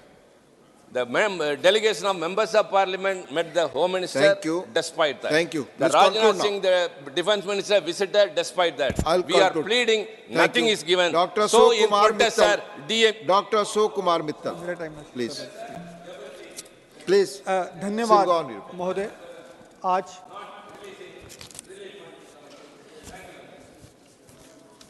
धन्यवाद महोदय. आपने आज मुझे भारत की अर्थव्यवस्था पर white paper पर हो रही चर्चा में बोलने का अवसर दिया. मैं सबसे पहले देश को बधाई दूंगा कि जब हम आज इस सदन में चर्चा कर रहे हैं और कल हमने लोकसभा में इस पर चर्चा की तो उन्होंने माननीय श्री पीवी नरसिम्हा राव जी, श्री चरण सिंह जी और श्री MS स्वामीनाथन जी को भारत रत्न से सम्मानित किया। श्री नरसिम्हा राव जी जो इकोनॉमिक रिफॉर्म्स के लिए याद किए जाते हैं, श्री स्वामीनाथन जी एग्रीकल्चर रिफॉर्म्स के लिए याद किए जाते हैं, और हमारे किसानों के नेता चरण सिंह जी किसानों की के आगे ले जाने के लिए याद किए जाते हैं। मैं इसके लिए भारत के माननीय प्रधानमंत्री का धन्यवाद करना चाहूँगा।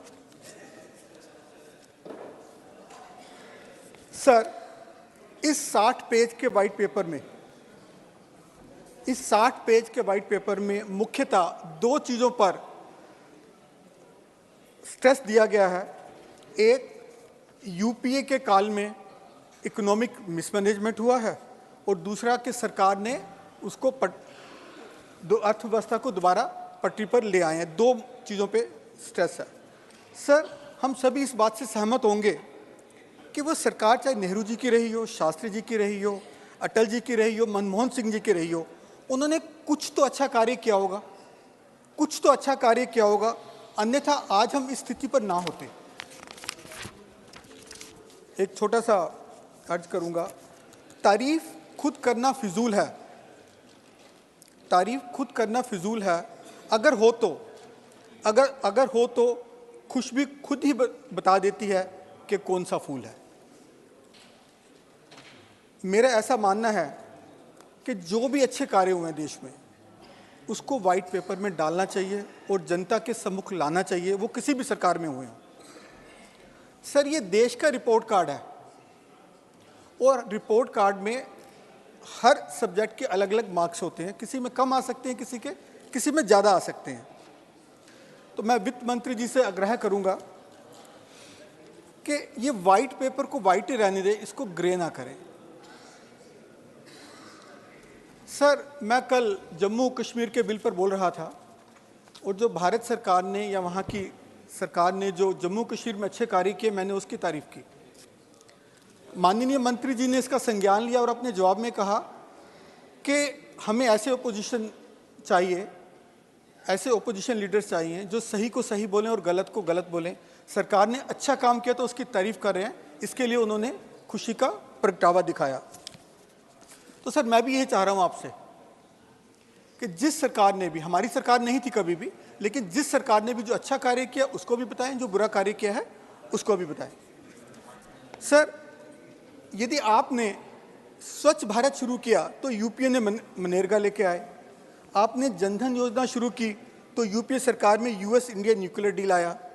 आपने डिजिटल इंडिया की शुरुआत की तो यूपीए सरकार ने देश को अभी तक का सबसे बड़ा GDP ग्रोथ दिया पहले काल में अपने। आपने स्किल इंडिया शुरू किया तो यूपीए सरकार ने नेशनल रूरल हेल्थ मिशन की नींव रखी। आपने मेक इन इंडिया को बढ़ावा दिया तो यूपीए सरकार ने नेशनल फूड सिक्योरिटी बिल में गरीबों को मुफ्त राशन शुरू किया। आपने आत्मनिर्भर भारत का विजन दिया तो यूपीए सरकार ने नेशनल अर्बन लाइवलीहुड मिशन दिया। सर, ऐसे कितने उदाहरण हैं कि जब हमने इकट्ठा काम किया और देश को आगे बढ़ाने के लिए हम आगे बढ़े, टीम इंडिया के तौर पे। मैं कुछ मुद्दे आपके समक्ष रखना चाहूँगा। पहला मुद्दा है बेरोजगारी का, जो कि युवाओं से जुड़ा है। सर, इस पेपर में कहीं भी बेरोजगारी पर बात नहीं की गई।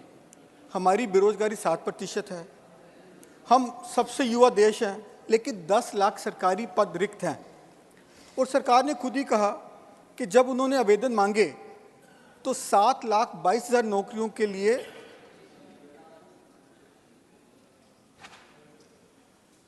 22 करोड़ आवेदन आए। 7 लाख नौकरियों के लिए 22 करोड़ आवेदन आए। ये हमारी हालत है। प्राइवेट सेक्टर में भी मास लेआउट्स काफ़ी हो रहा है। जनवरी में भी 30,000 लोगों को निकाला गया। सर, दूसरी डिफेंस के बारे में, सर, चीन हमें आंखें दिखाता रहता है। पाकिस्तान में भी शायद आर्मी स्पॉन्सर्ड सरकार फिर आ जाए। तो जितना हमें डिफेंस के लिए बजट चाहिए, जितनी डिफेंस के लिए रिक्वायरमेंट है, क्या हम वो पूरी कर रहे हैं? तो माननीय मंत्री जी से निवेदन करूंगा कि इस पर थोड़ा सा गौर करें। तीसरा मुद्दा जो देश की ग्रोथ से संबंधित है, आर्टिफिशियल इंटेलिजेंस का। आर्टिफिशियल इंटेलिजेंस आ रही है और अलग अलग सेक्टर ने अनुमान किया है कि ये GDP में भारत में अकेले $1 ट्रिलियन का योगदान कर सकती है। तो क्या हम उसको एडवांटेज लेने के लिए तैयार हैं एज ए फर्स्ट मूवर? तो मैं मंत्री जी को कहूँगा कृपया उस पर देखें। और जो डीप फेक के केसेस बढ़ते जा रहे हैं, डीप फेक के, उसके लिए रेगुलेट करने के लिए क्या हम कर रहे हैं? तीसरा मुद्दा जो मैं चाहूँगा, माइनिंग का। हमारे देश में मिनरल्स की अवेलेबिलिटी है, काफ़ी है, लेकिन हमारा जो माइनिंग सेक्टर अभी भी जो लेगेसी इशू है उससे प्रभावित है। हमारे पास एडिक्वेट मिनरल एक्सप्लोरेशन नहीं है। तो मैं चाहूँगा कि इसमें ध्यान दें और ज़रूरत पड़े तो एक माइनिंग रेगुलेटर भी लगाने की तरफ देखें। मेरा सुझाव है कि वाइट पेपर को जहाँ भी ठीक लगता है उसको देखें और रिवाइज़ करें, उसमें ईगो इशू ना लाएं काइंडली, उसको देखते हुए जहाँ ठीक लगता है, ताकि जो भी हमारे सामने चुनौतियाँ हैं उसको हम मुकाबला करें, सिर्फ आंकड़ों तक ही सीमित ना रहें। मैं उम्मीद करता हूँ कि माननीय मंत्री जी इसका संज्ञान लेंगी। और आखिर में मैं ये चाहूँगा, एक छोटी सी 2 पंक्तियाँ। वो दोस्त मेरी नज़र में बहुत मायने रखते हैं जो वक्त आने पर मेरे सामने आईने रखते हैं। धन्यवाद। धन्यवाद। धन्यवाद। माननीय श्री एडी सिंह जी, 4 मिनट। ये सरकार पूरे किए वादों की सरकार है। तेरे वादे पर सितम कर अभी और सब्र करते अगर अपनी ज़िंदगी का हमें एतबार होता। कितना भी पकड़ लो कि फिसलना ज़रूर है, ये वक्त है जनाब बदलना ज़रूर है। The white paper, the government is very clear. It says you may not be doing well, but everybody else is doing well. It is basically this white paper is just a celebration of government record. But the notable promises made during the past few years, like Ujjwal Yojana, double income of the farmers, have been left on the wayside. And now it has been replaced by another narrative, Viksit Bharat. I want to know, first of all, I want to know about the unity and the sovereignty of the country, whether they have white paper. One retired member of the ruling party of this house has been telling many things about that 4,000 kilometers of our land is in Chinese hand. I get perplexed and confused that the government says nothing is in their hand. Then why can't the government come with a white paper of these 18, 20 rounds of discussion that our generals are having with the Chinese side? Plus, why is government suppressing, for example, in 2017-18, the consumption survey was scuttled midway because the rural consumption was falling very badly. Plus, I will request the Honorable Finance Minister that from 2004 to 2000 till now, can we get a data regarding the Finance Commission that each of the year, how many regular taxes were converted into cess? Because though the Honorable Finance Minister did answer my question in her reply to the budget speech, but this percentage was not elaborated. Private investment is hardly there, or hence we are not getting any foreign investment, because the foreign investor first sees how much are the Indian companies investing. And the government is also going in a South Korean model, that let us make some corporates very big. That is very wonderful, I would say. But the difference between the South Korean corporates and the Indian corporates is that they innovate new products and make mass production and make the company big financially.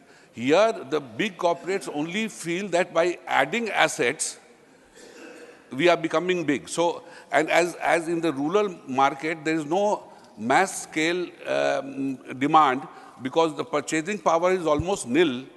So there should be efforts that, and plus the capital investment we see, the government says it has increased 5 times in the last few years, but it is mainly in the infrastructure sector. We want, I would be happy if the capital expenditure is more in education, sanitation, health, where actual jobs can be created.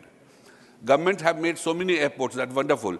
Ayodhya is the exception because Ayodhya airport will definitely bring a lot of jobs and other things because it has become a religious tourism place. But other airports, of course, they are needed, but that will not add to any employment thing.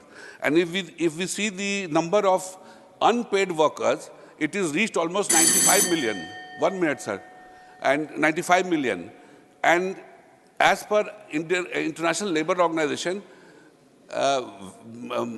paid work means whoever is getting pay, which is in half the places in the agriculture sector, just because the whole family is in the land. So basically, they are all unpaid workers. Please so we have not created jobs. We have more speakers. Please conclude. 1 minute, sir. Not 1 minute, please. Please conclude. Agriculture and rural development. The government has revised the budget for this particular year. But I fail to understand that the revised budget which is very huge, how will they spend in the next 2 months? Thank you. Thank you. Right. Thank you, sir. माननीय Shri Ramnath Thakur ji 3 minute. धन्यवाद उपसभापति महोदय, आपने श्वेत पत्र पर चर्चा के लिए अनुमति दिया, इसके लिए बहुत बहुत धन्यवाद। किसी विद्वान ने ठीक ही कहा कि लोकतंत्र में श्वेत पत्र जारी करना अच्छी बात है और उद्योग के घराने भी श्वेत पत्र जारी करते हैं, इसलिए करते हैं कि नीचे से नीचे तक लोगों को यह पता चले कि हमारी सरकार हमारे लिए क्या कर रही है। इसके लिए मैं आपको माननीय वित्त मंत्री जी को और प्रधानमंत्री जी को मैं धन्यवाद देता हूं कि इन्होंने जो ये लाया है ये बहुत अच्छा काम किया है।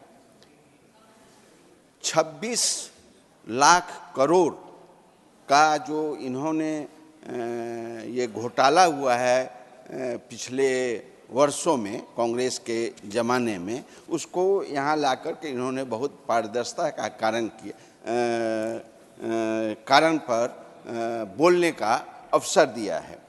मैं 2 बातें आपसे निवेदन करना चाहता हूँ, समय कम है, लेकिन 2 बातें मैं आपको बताना चाहता हूँ।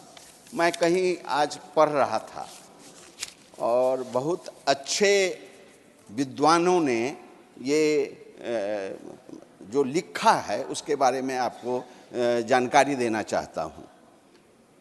1963 में कांग्रेस के तत्कालीन कांग्रेस अध्यक्ष डॉक्टर डी संजीवैया का यह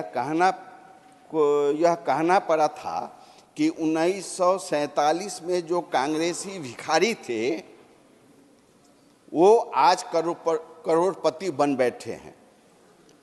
झोपड़ियों का स्थान शाही महलों ने और कैदखानों का स्थान कारखानों ने ले लिया है। ये कांग्रेस के तत्कालीन कांग्रेस के अध्यक्ष डी संजीवैया ने कहा है। कारण क्या है? कांग्रेस के ने कहा है, पहला घोटाला हुआ था 1948 के ज़माने में, जीप घोटाला, और वो घोटाले पर घोटाले आ रहे थे तो इन कांग्रेस के अध्यक्ष ने अपने पार्टी के नेताओं के बारे में कहा तो इसको तो संज्ञान लेना चाहिए, संज्ञान लेना। और भारत सरकार ने जो यह काम किया है ये काबिले तारीफ का है।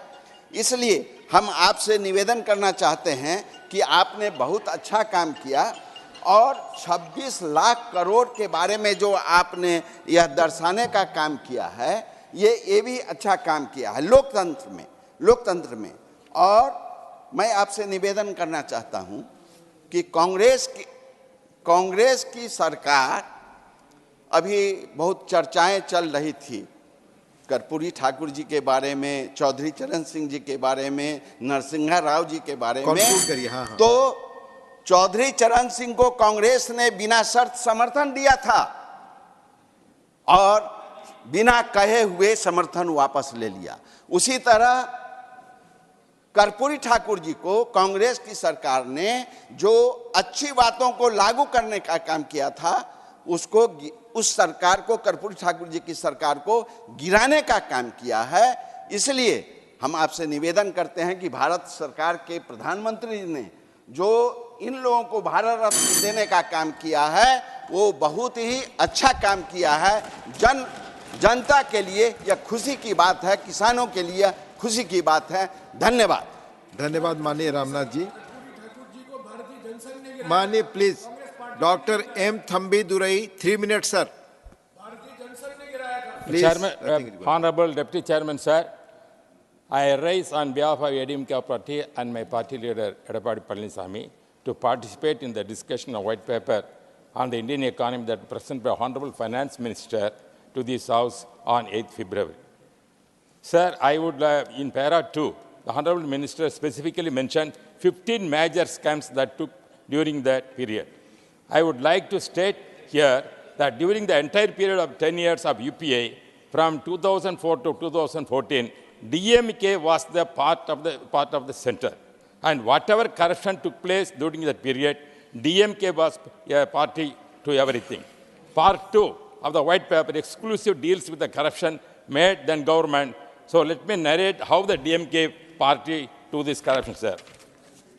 There is a mention about the 2G scam in which the former then finance DMK minister went to jail. There was a loss of about 1.7 lakh crores to the government. Along with the former DMK minister, the daughter of former Chief Minister Tamil Nadu and sister of the present Chief Minister also went to jail. Presently, the case in the appellate court. They are telling they went to the court, the stay is there. That is no stay is not there. It's already appeared. Saini Judge Admari clearly said there is serious scam because CBI not cooperated. That is why he gave that kind of observation. But CBI has gone to the court appeal. Therefore, the present case is there, sir. The minister also mentioned about the Aircel Maxis case in which former finance minister was sent to jail and his present MP son also is facing serious charges. This is case also under the trial. Former Union Minister, now Lok Sabha member, grand nephew of former DMK Chief Minister, abused the official position of the then Minister of Communication and Information Technology of the UPA government and got the private telephone exchanges installed at his residence here, which were used for business transactions of the Sun network owned by his brother Kalanidhi Maran. The present who is in prison also facing charges of PMLA remains the minister without portfolio. The Tamil Nadu Chief Minister will not ask his resignation. This is a wonderful thing is going on in Tamil Nadu. Sir, then another interesting thing, the former finance minister, madam knows very well, and also present minister now, he said that the present chief minister and his family together made more than 30,000 crores just in a year as a corruption. This is big, sir. This has to be seriously taken. Sir, this is why I'm finishing, sir. My Edappadi Palaniswamy, when there is this issue, the former minister and also present Lok Sabha member derogatorily made about Edappadi Palaniswamy and his mother. This is a serious thing because somebody is raising this kind of corruption when our former finance minister is know very well how the present DMK government is doing a lot of corruption. Let them take a note about the white paper is they mentioned is correctly what they mentioned, how the UPA government did, especially DMK is a part of the game. Thank you very much, sir. माननीय श्री प्रकाश जावड़ेकर जी। नमस्ते उपसभापति महोदय। हर सरकार की एक पहचान होती है। यूपीए सरकार की पहचान भ्रष्टाचार है और रही है और इसीलिए लोगों ने उनको सत्ता से बाहर किया। कोयला भ्रष्टाचार, मैं ही व्हिसल ब्लोअर था। लोकसभा के सांसद हमारे कलीग हंसराज अहीर वो उस कमेटी में भी काम करते थे, बहुत जानकारी थी। हम दोनों ने उसका अध्ययन करके इतना फॉलोअप किया तो वो घोटाले के रूप में सामने आने लगा। क्या घोटाला था? घोटाले के दो पहलू थे। 125 प्राइवेट लिमिटेड कंपनीज को या पब्लिक लिमिटेड कंपनीज को 50 लाख करोड़ का कोल भंडारण फ्री में दे दिया, फ्री में। सर, कांग्रेस के जमाने में रेशन कार्ड नहीं जहां फ्री मिलता, 50 लाख करोड़ का कोल भंडार फ्री दे दिया गया, फर्स्ट कम फर्स्ट सर्व्ड। और वास्तविकता क्या है, मुझे अंदर की भी जानकारी मिली उस समय कि एक चिट्ठी आती थी, चिट्ठी आई है। कभी कभी एलोकेशन कमेटी के मीटिंगें लंबी चली क्योंकि चिट्ठी नहीं आई थी। तो चिट्ठी आई, फिर एलोकेशन हुआ, लेकिन एक भूल गए जिससे ये साबित हुआ घोटाला कैसे है। समझो ABC 3 लोगों ने ब्लॉक मांगा है कोल का, तो B को दिया है, तो A और C को क्यों नहीं दिया इसका कारण नहीं लिखा, और B को क्यों दिया इसका कारण नहीं लिखा। इसीलिए सारे कोल ब्लॉक का एलोकेशन फाइनली कैंसिल हुआ। लेकिन उसके पहले भी एक कहानी है। हम दोनों, हंसराज जाहिर और मैं, CVC के पास गए। भाग्य से वो भी पहले कोल सेक्रेटरी रहे थे। उन्होंने कहा घोटाला तो है लेकिन सबूत दो। अब सबूत कहाँ हम ढूंढेंगे, हम तो विपक्ष में थे। लेकिन एक पेपर में, न्यूज़पेपर में एडवर्टीजमेंट आई कि हमें जो अभी कोल ब्लॉक मिला है वो बेचना है, तो बेचना है तो जिसको चाहिए वो हमें संपर्क करे। तो यही सबूत लेके हम गए और CVC ने CBI के इंक्वायरी का आदेश दिया। सर, फिर उस CBI की जांच चली नहीं, फिर CBI के रिपोर्ट्स जो टाइमली देने पड़ते हैं उसके लिए लॉ मिनिस्टर के केबिन में वो CBI की रिपोर्ट लिखा गए। ये भी साबित हुआ, उनको जाना पड़ा। और फिर ये कोर्ट मॉनिटरिंग शुरू हुआ और फाइनली सारे कोल ब्लॉक खत्म हुए। क्यों चिट्ठी आती थी? सर, आप नेचुरल रिसोर्सेज फ्री दे रहे थे और मोदी सरकार आते ही उसका ऑक्शन शुरू हुआ। जितने भी कोल ब्लॉक बांटे उसका पैसा तिजोरी में जमा हुआ। यह फर्क है सर भ्रष्टाचार सरकारी और हमारी सरकार में। और दूसरा, ये होता है फर्क, भ्रष्टाचार ये होता है। और एक उदाहरण छोटा दूंगा। पर्यावरण मंत्रालय, मुझे काम करने का मौका मिला। सर, मैं आने से पहले वो टैक्स मिनिस्ट्री जानी जाती थी। एक उदाहरण दूंगा तो आपको आश्चर्य लगेगा।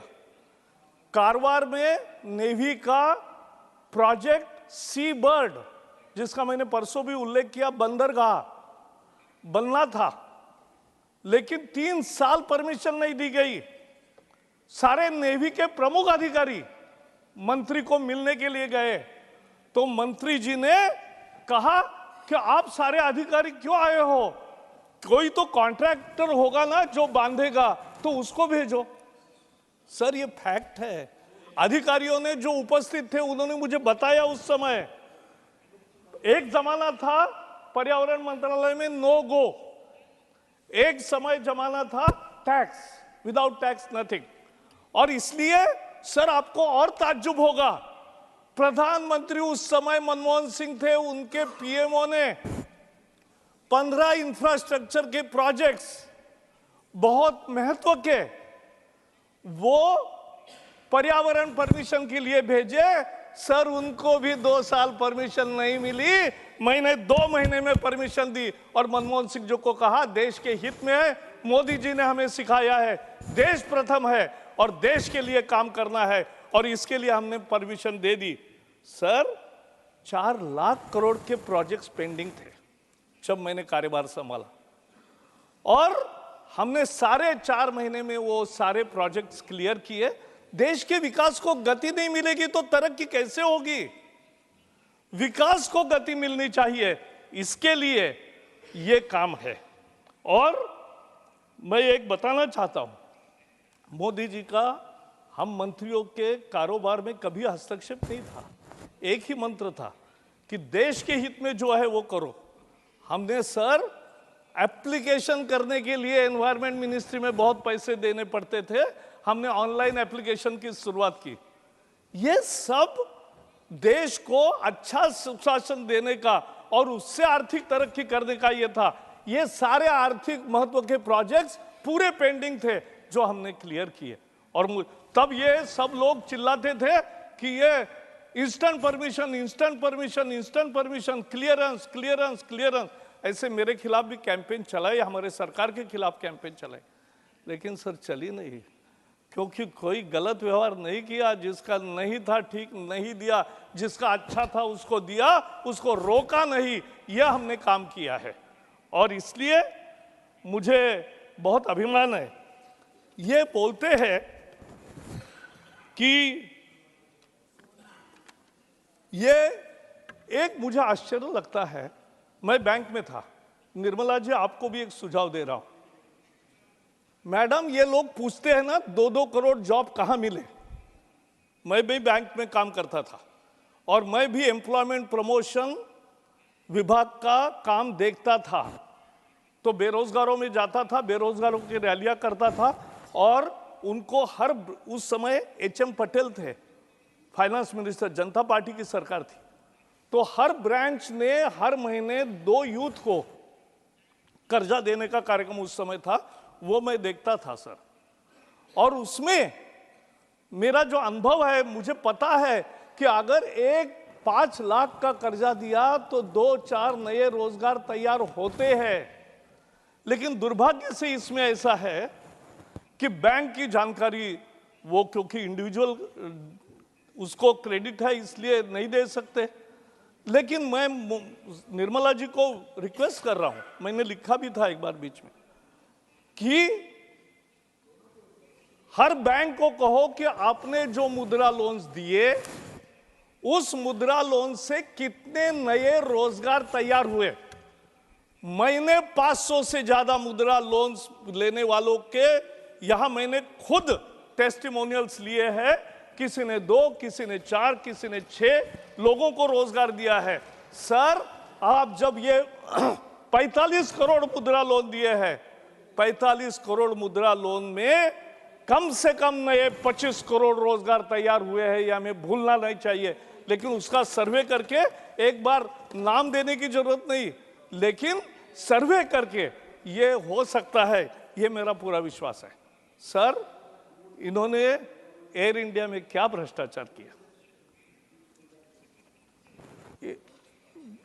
अनयूजुअल एक्विजिशन, बायलैटरल एग्रीमेंट्स, डुबे दिए कंपनी, पूरी डुबा दिए कंपनी।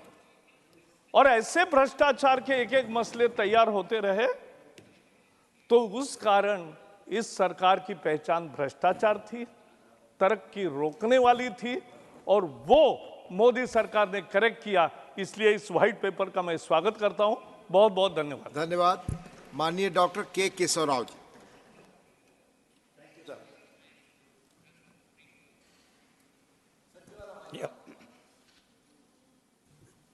Got it. तो अब यूँ तो हमको बहुत कुछ बात करने का था, क्योंकि 60 पेजेस की एक वाइट पेपर थी। मुझे समझ में नहीं आया कि क्या रीज़न क्या थी, क्योंकि हर चीज़ के लिए कोई इंटेंशन होती है। If intention is very good, because economy is recovering, everybody is accepting that. Critically, we might sit here and talk anything, but we know it is on its way to recovery. Not that everything is good, but it is on its way. तो ये जो आया है उसका मतलब clear हुआ है। Timing एक सोचना चाहिए, कंटेंट्स दो सोचना चाहिए। टाइमिंग तो आप एक दिन पहले, इलेक्शन के पहले कर रहे हैं। आपका एक टेम्पल का एक आपने दिया, वो शायद इलेक्शन के लिए यूज़ करेंगे। ये white paper which is economy, about Indian economy है, इकॉनमी से ज़्यादा आपने टारगेट किया है आपके अपोनेंट्स को या उससे पहले के गवर्नमेंट को। जैसा कि अभी जावड़ेकर साहब बोले कि every government is known by, is identified by some kind of thing, and earlier government by its corruption. All that you have said here, madam, is one thing we know through your economic surveys or your budget speeches or the speeches of the Prime Minister, and all these things are known. Your 10 years decadal achievements, whether we agree it or not is another matter, are known to us. But what is the big thing that you have told us, that we will know. Now, you are trying to talk about the earlier governments. If I give the figures, Mr. Earlier our Congress leader has spoken to you on that. But if I give that, it will put you to shame. Let me understand. You took up, what you said is, we took up at a time when the entire nation was at an absolutely downcast level. But you took up at a time when the GDP was much, much more than what you have today. That means that you have 6.7 GDP level, and today you are somewhere at 5.3 or 5.2. See, that itself tells you that you have started with some kind of a bad intention. In criminal jurisprudence, when you have a bad intention, that becomes a crime. When you have a clear intention of telling us, informing us all as to what exactly is the position, it is very right, which I would really welcome. I start with your 25 crore people being pulled out of the poverty line. Well, the figures, World Bank figures I was looking into, it is 27 crores during the UPA government. Now, the reason is, again, I have seen the parameters, the 10 parameters that they have used and 12 parameters that they have used is a different change. But nonetheless, even if you, because I have not calculated, I'm not an expert, I'm not a econometrics. So when I've looked into it, it is certainly more than 25 crores as far as the UPA government is concerned. So now I'm telling you, when you're, because I'm not trying to talk about the figures. So madam, when you brought a white paper on Indian economy, I thought you would talk about the fundamentals of economy. How we are growing. You have brought down the deficit. If you can really maintain it, nothing like that. You have concentrated on capex. If you can really improve it, nothing like that. Except these two things that touch anybody's economy today, nation's economy, is people. People are interested in unemployment. Shiva talked about Gokhale. I don't want to repeat whatever I have said. He said at length about unemployment. You did not mention about it. Now, prices. People talked about it. I have got the figures of the prices. But there is no use of my giving you figures because they really make us sad. Because even Atta, let us say, I'm just using, otherwise I don't want to use all the statistics. Only I'm telling you because of the prices. Cylinder, 410 it was, 903 it has become. Petrol, 71 it was, 97 it has become. Diesel, 55 it has become 90. Mustard oil, 90 to 1.6. Like this, it has gone up. So the prices है. मेरा सबसे ज़्यादा बड़ी बात है कि हम economy बात करते हैं तो करेंसी उसकी बेस होती है एवेल्युएट करने के लिए. करेंसी से होता है फिस्कल डिपार्टमेंट. आपने करेंसी का सबसे बड़ा एकदम रेवोल्यूशनरी थिंग आपने डिमोनेटाइजेशन किया है. वो डिमोनेटाइजेशन के बारे में यह बताया ही नहीं गया. Because that exactly is the base on which we could have evaluated what exactly the economy today is. Sir, मेरे कितना टाइम दिया साहब? Already खत्म हो गया टाइम आपका. You have already completed your I'll take only 1 minute and close it.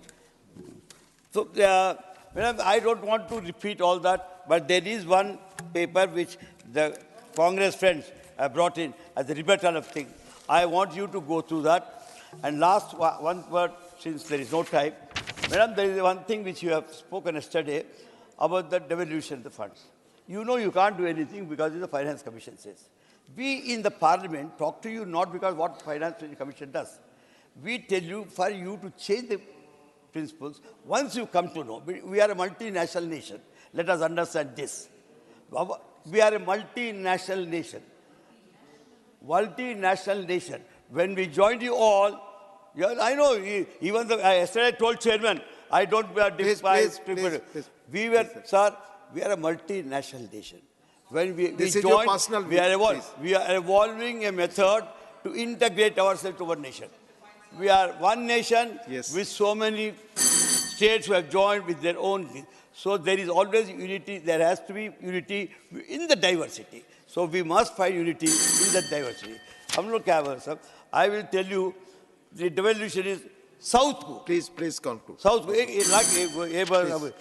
South को आपने तेलंगाना को 2.10% दिया है सब. आंध्र प्रदेश को 4.05 दिया साहब, कर्नाटका को 3% दिया साहब, तमिलनाडु को 4% साहब, केरला को 1.9 साहब, टोटल सदर्न स्टेट 15% साहब, then share of other state is 84% साहब। हम जब ये देखते हैं शायद हो सकता है कि कमीशन ने कुछ डिसाइड किया। आप प्लीज अपना माइंड लगाइए, ये सोचिए किस तरीके से। माननीय श्रीमती प्रियंका चतुर्वेदी जी, 3 minutes प्लीज। माननीय K Swaraj, you have already crossed it. Thank you sir. ये शॉर्ट ड्यूरेशन डिस्कशन को white paper on Indian economy के बजाय अगर election paper due to upcoming Indian elections रखा जाता तो ज़्यादा मैं मानती हूँ कि सही एजेंडा होता। और मैं बताती हूँ क्यों, क्योंकि यहाँ पे इलेक्शन नहीं, economic mismanagement versus economic excellence दिखाने की बात की गई है। और मैं इस पर कोई बुराई नहीं करना चाहूँगी, मैं बस जनता के विवेक पे छोड़ना चाहूँगी कुछ आंकड़े देकर। जो नॉमिनल जीडीपी था, ग्रोथ था जीडीपी का, 2004 to 14 में 14.95% था। 2014 to 24 नरेंद्र मोदी जी के काल में 10.31% है। जीडीपी ग्रोथ रेट जो है 6.8% था यूपीए एरा में, मनमोहन सिंह जी के समय पे, और इनके समय में 5.9% है। फिस्कल डेफिसिट जो था 4.7% था यूपीए कार्यकाल में, और एनडीए के कार्यकाल में 5.1% है। तो मिसमैनेजमेंट और एक्सीलेंस में जो डिफरेंस है मैंने बताने की कोशिश की है। 4 स्तंभ पे 2014 में नरेंद्र मोदी जी देश के प्रधानमंत्री बनकर आए थे। महंगाई की मार, नारी पर अत्याचार, भ्रष्टाचार और युवा बेरोजगार।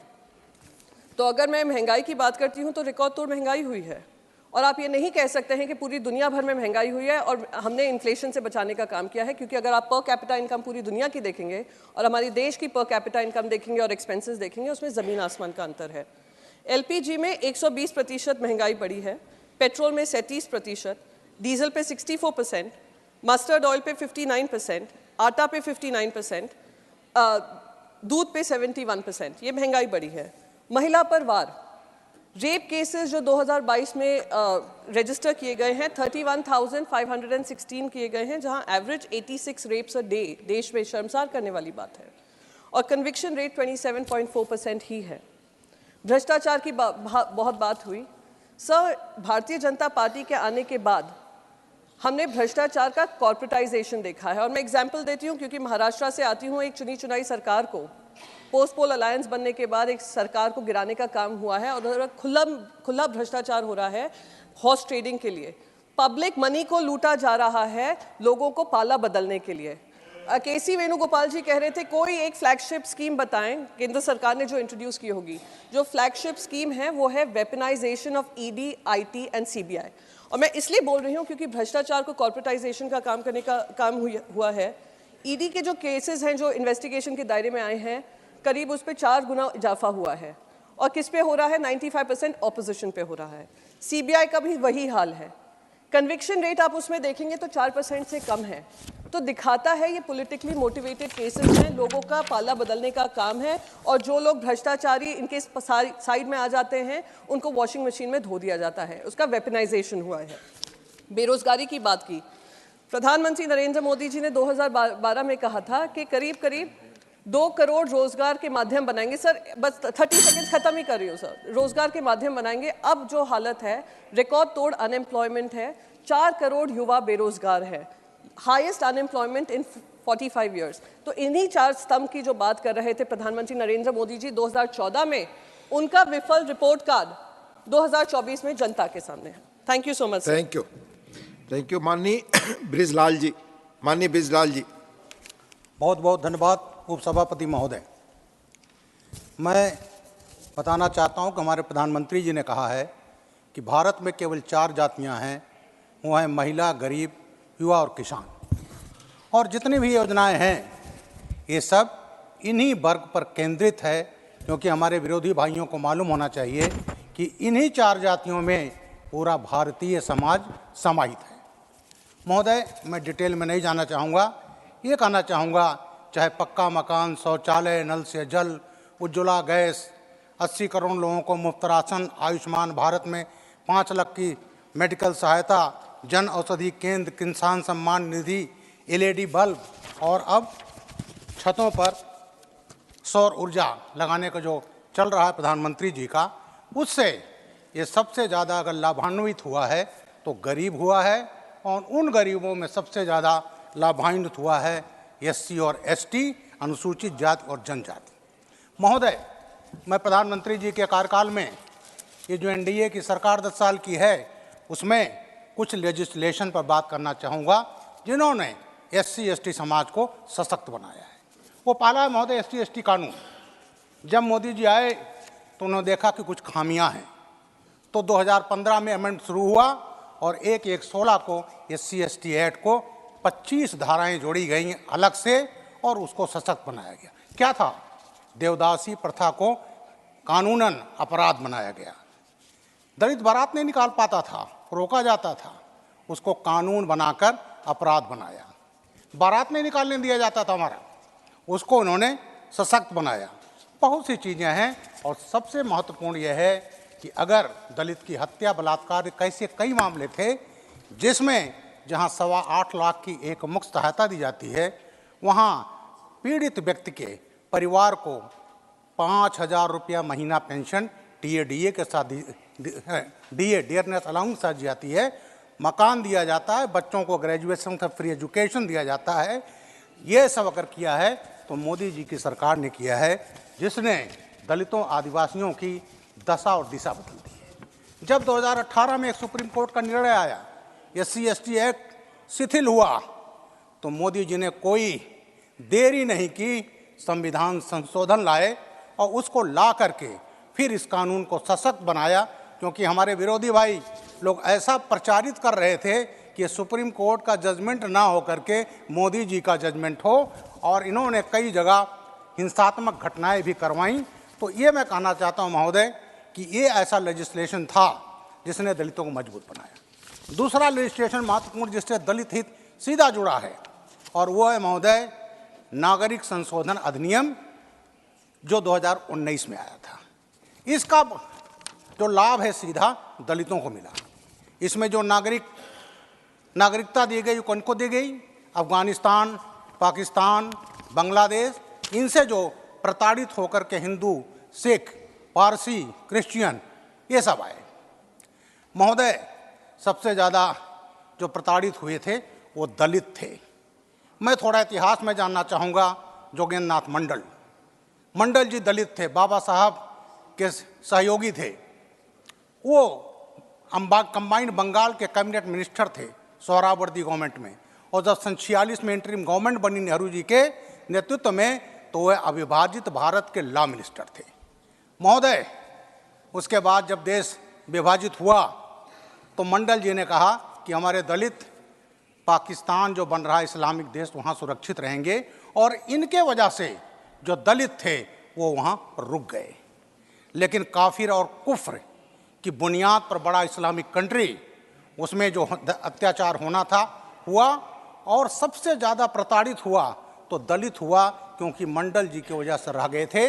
और देश का लॉ मिनिस्टर, जिन्ना ने उनको लॉ और लेबर मिनिस्टर बनाया था, महोदय वो वहाँ गए और 8 अक्टूबर 1950 को इस्तीफा देकर भाग आए थे।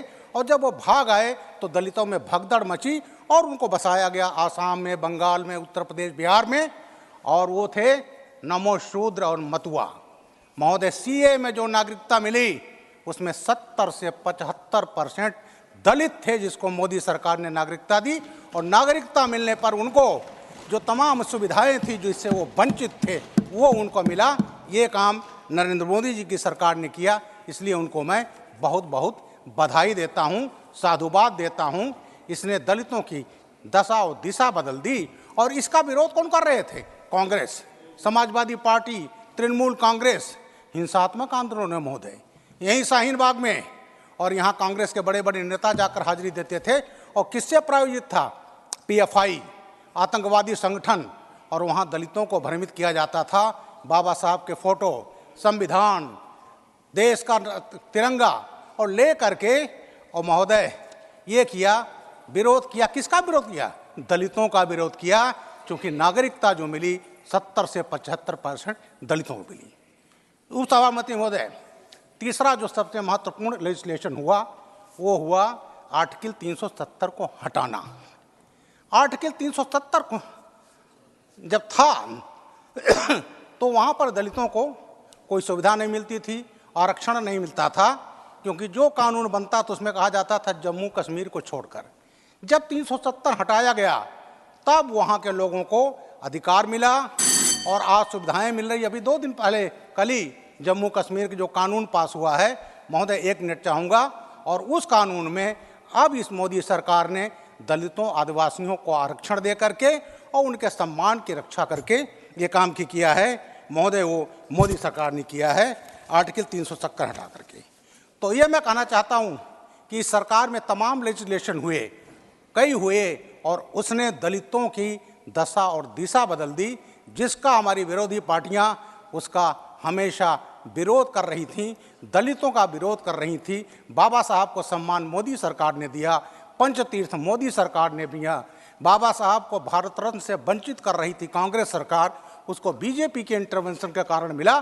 तो ये महोदय आज मेरा एक जो मैं बोलना चाहता था कि तमाम लेजिस्लेशन जो हुए उसमें 3-4 ये मुख्य लेजिस्लेशन हैं जिसमें दलित का हित सीधा जुड़ा था, जिसको मोदी सरकार ने सुनिश्चित किया। धन्यवाद। धन्यवाद माननीय श्री बृजलाल जी। माननीय श्री रामदास अठावले।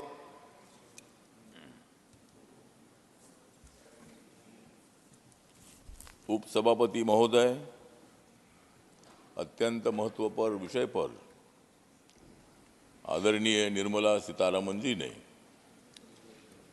यूपीए के 10 साल के कार्यकाल में जो घोटाले हुए उनका व्हाइट पेपर आज यहाँ हाउस में उन्होंने पेश किया है।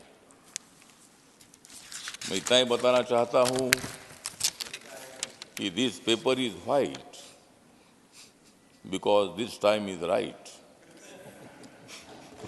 This paper is white because this time is right. This is Congress party's night. This is Congress party's night.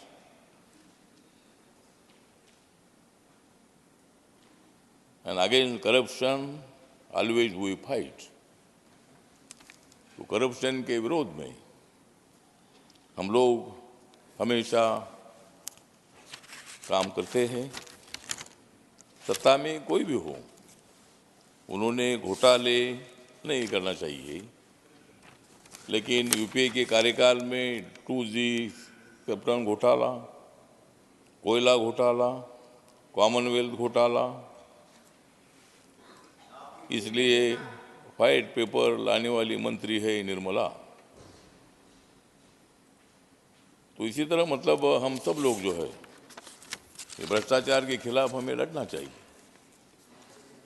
जो काला धन होता है, काला धन से सरकार के खजाने में पैसा आता नहीं है, इसलिए डेवलपमेंट के लिए पैसा रहता नहीं है। और इसीलिए मतलब भ्रष्टाचार के खिलाफ लड़ाई लड़ने का एक संकल्प माननीय नरेंद्र मोदी जी ने किया है और उसके नेतृत्व में भारत देश बहुत ही खुशहाली से आगे बढ़ रहा है।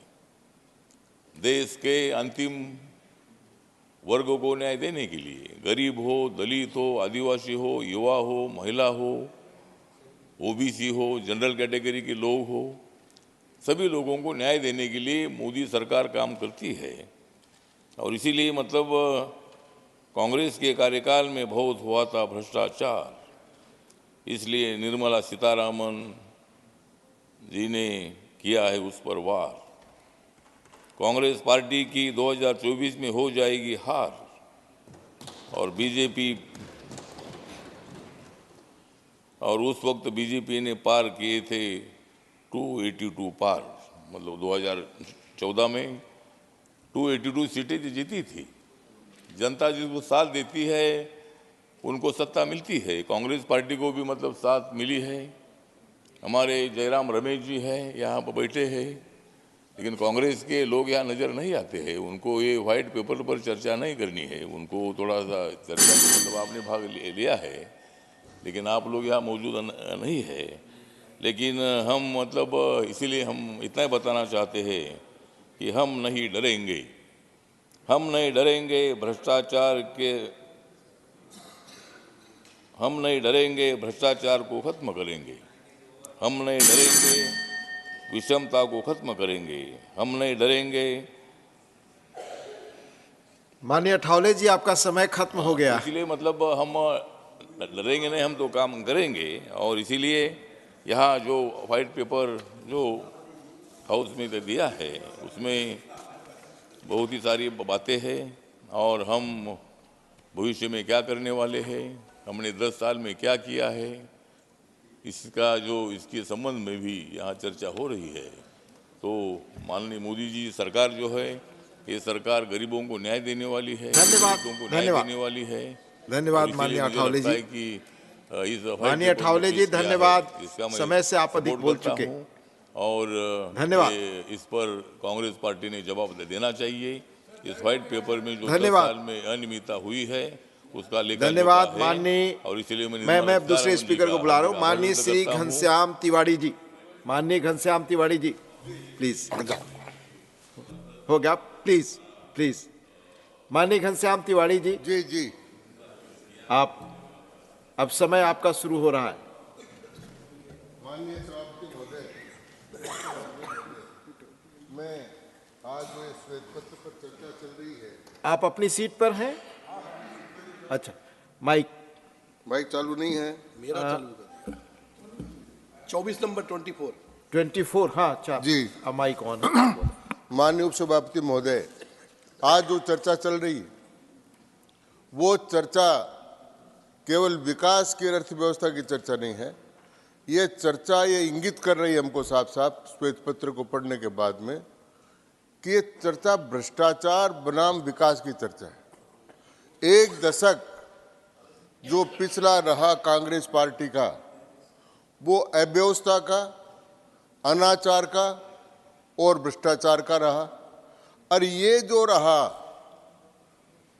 दशक माननीय नरेंद्र मोदी जी का, ये दशक भारत की प्रगति का, भारत के पराक्रम का और भारत के पुरुष का रहा।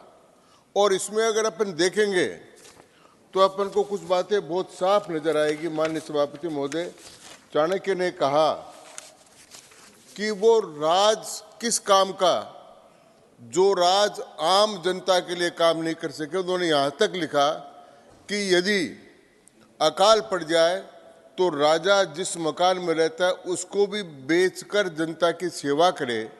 और उन्होंने कहा सुखस्य मूलम राज्यम और राज्य से मूलम धर्मम। तो मोदी जी ने इस चरितार्थ को किया कि जब हमारे यहाँ कोरोना का काम आया उस समय 2 अरब से ज़्यादा लोगों को 200 करोड़ से ज़्यादा टीके लगाकर और एक इस प्रकार का जन कल्याण का काम किया। तो जन कल्याणकारी सरकार किसे कहते हैं, वो जन कल्याणकारी सरकार का काम इसमें प्रदर्शित हुआ। आप देखिए, अर्थव्यवस्था में 10वीं अर्थव्यवस्था थी। इतना मेहनत करके 10 वर्ष में उसको भारत की 5वीं अर्थव्यवस्था बनाई। ये काम मोदी जी ने की और वो काम ऐसे नहीं हुआ। और वो पैसा भी किस काम का माननीय सभापति महोदय, जब कोई कहे कि राज्य के पास पैसे हैं लेकिन राज्य में रहने वाले आदमी के आरोग्य का साधन नहीं है, दवाई का साधन नहीं है। हम बचपन में सुना करते थे, हम जयप्रकाश जी के आंदोलन में भी थे, हम डॉक्टर लोहिया जी के आंदोलन में भी थे, हम पंडित दीनदयाल जी उपाध्याय के आंदोलन में भी थे और एक ही नारा लगाया करते थे, रोटी कपड़ा और मकान मांग रहा है हिंदुस्तान। ये बहुत वर्षों तक नारा लगाया, लेकिन इस नारे को यथार्थ करने का काम इस दशक में किया गया। रोटी चाहिए तो 80 करोड़ लोगों को राशन में 5 किलो राशन मुफ्त दिया गया, जबकि पहले क्या था सभापति महोदय, राशन में भी भ्रष्टाचार ही भ्रष्टाचार।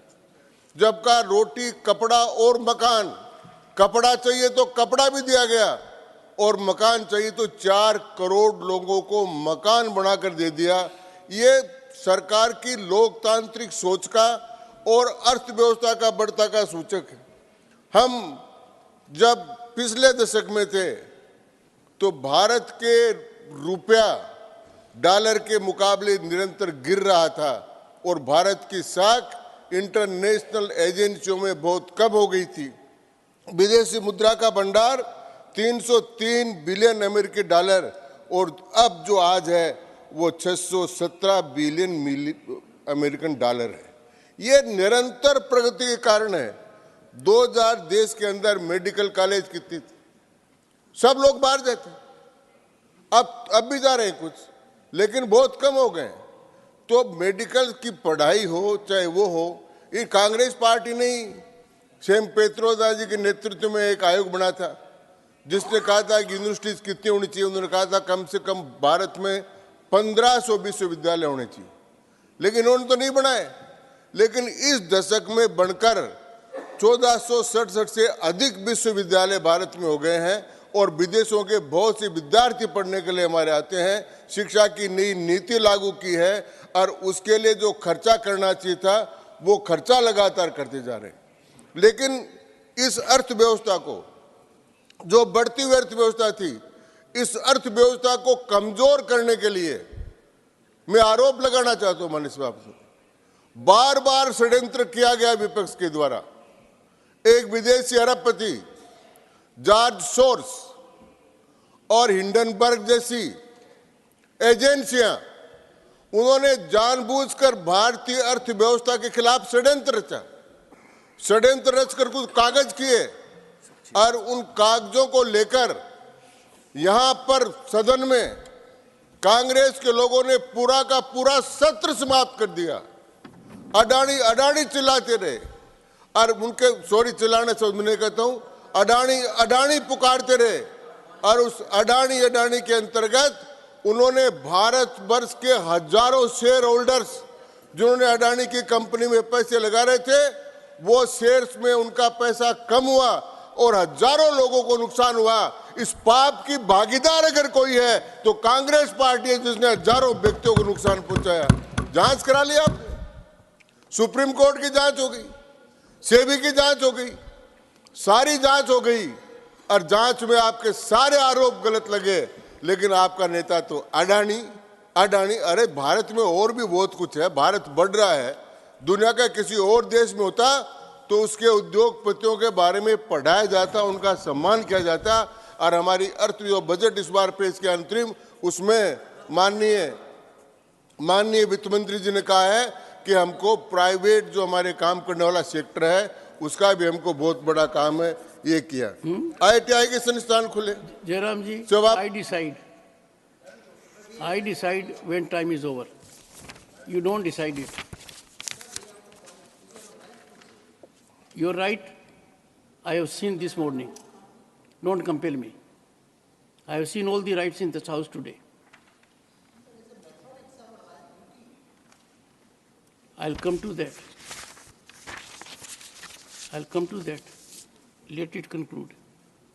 Your right, your duty, responsibility of members of the House, and what we need to do. Please continue, honorable member. तो माननीय सभापति महोदय, मैं कह रहा था कि भारतीय अर्थव्यवस्था जो बढ़ रही है, आगे बढ़ रही है, उस बढ़ती हुई अर्थव्यवस्था के ऊपर घातक प्रहार करने का काम प्रतिपक्ष ने किया। और आज का उनका जो व्यवहार दिख रहा है, उनकी उपस्थिति दिख रही है, वो इस भारत के अर्थ बढ़ती हुई व्यवस्था को देखना नहीं चाहते। और माननीय प्रधानमंत्री जी ने बार बार कहा है कि मेरे तीसरी बार आने के बाद में भारत तीसरी अर्थव्यवस्था बनेगा। मैं माननीय सभापति महोदय, उस समय पॉलिसी पैरालिसिस था। एक उदाहरण देकर आपको बताना चाहता हूं, राजस्थान में भी चुनाव है, ERCP का बहुत दिनों तक मामला था, कांग्रेस पार्टी ने कोई फैसला नहीं किया और नई सरकार बनी, उन्होंने ERCP पर मध्य प्रदेश, राजस्थान और भारत ट्रिपल इंजन की सरकार ने मिलकर उस काम को पूरा कर दिया। एक काम और बाकी, वो काम सभापति महोदय आपका है और उसमें आपका भी नाम है। शेखावाटी में एक बहुत वर्षों से एक काम पेंडिंग है और वो जो काम पेंडिंग है उसमें है कि आज के 30 वर्ष पहले ये फैसला हो गया था कि गंगा जमुना के फ्लड वाटर से, हथनी कुंड से सीकर, झुंझुनू और चूरू को 1920 MA पानी मिलेगा।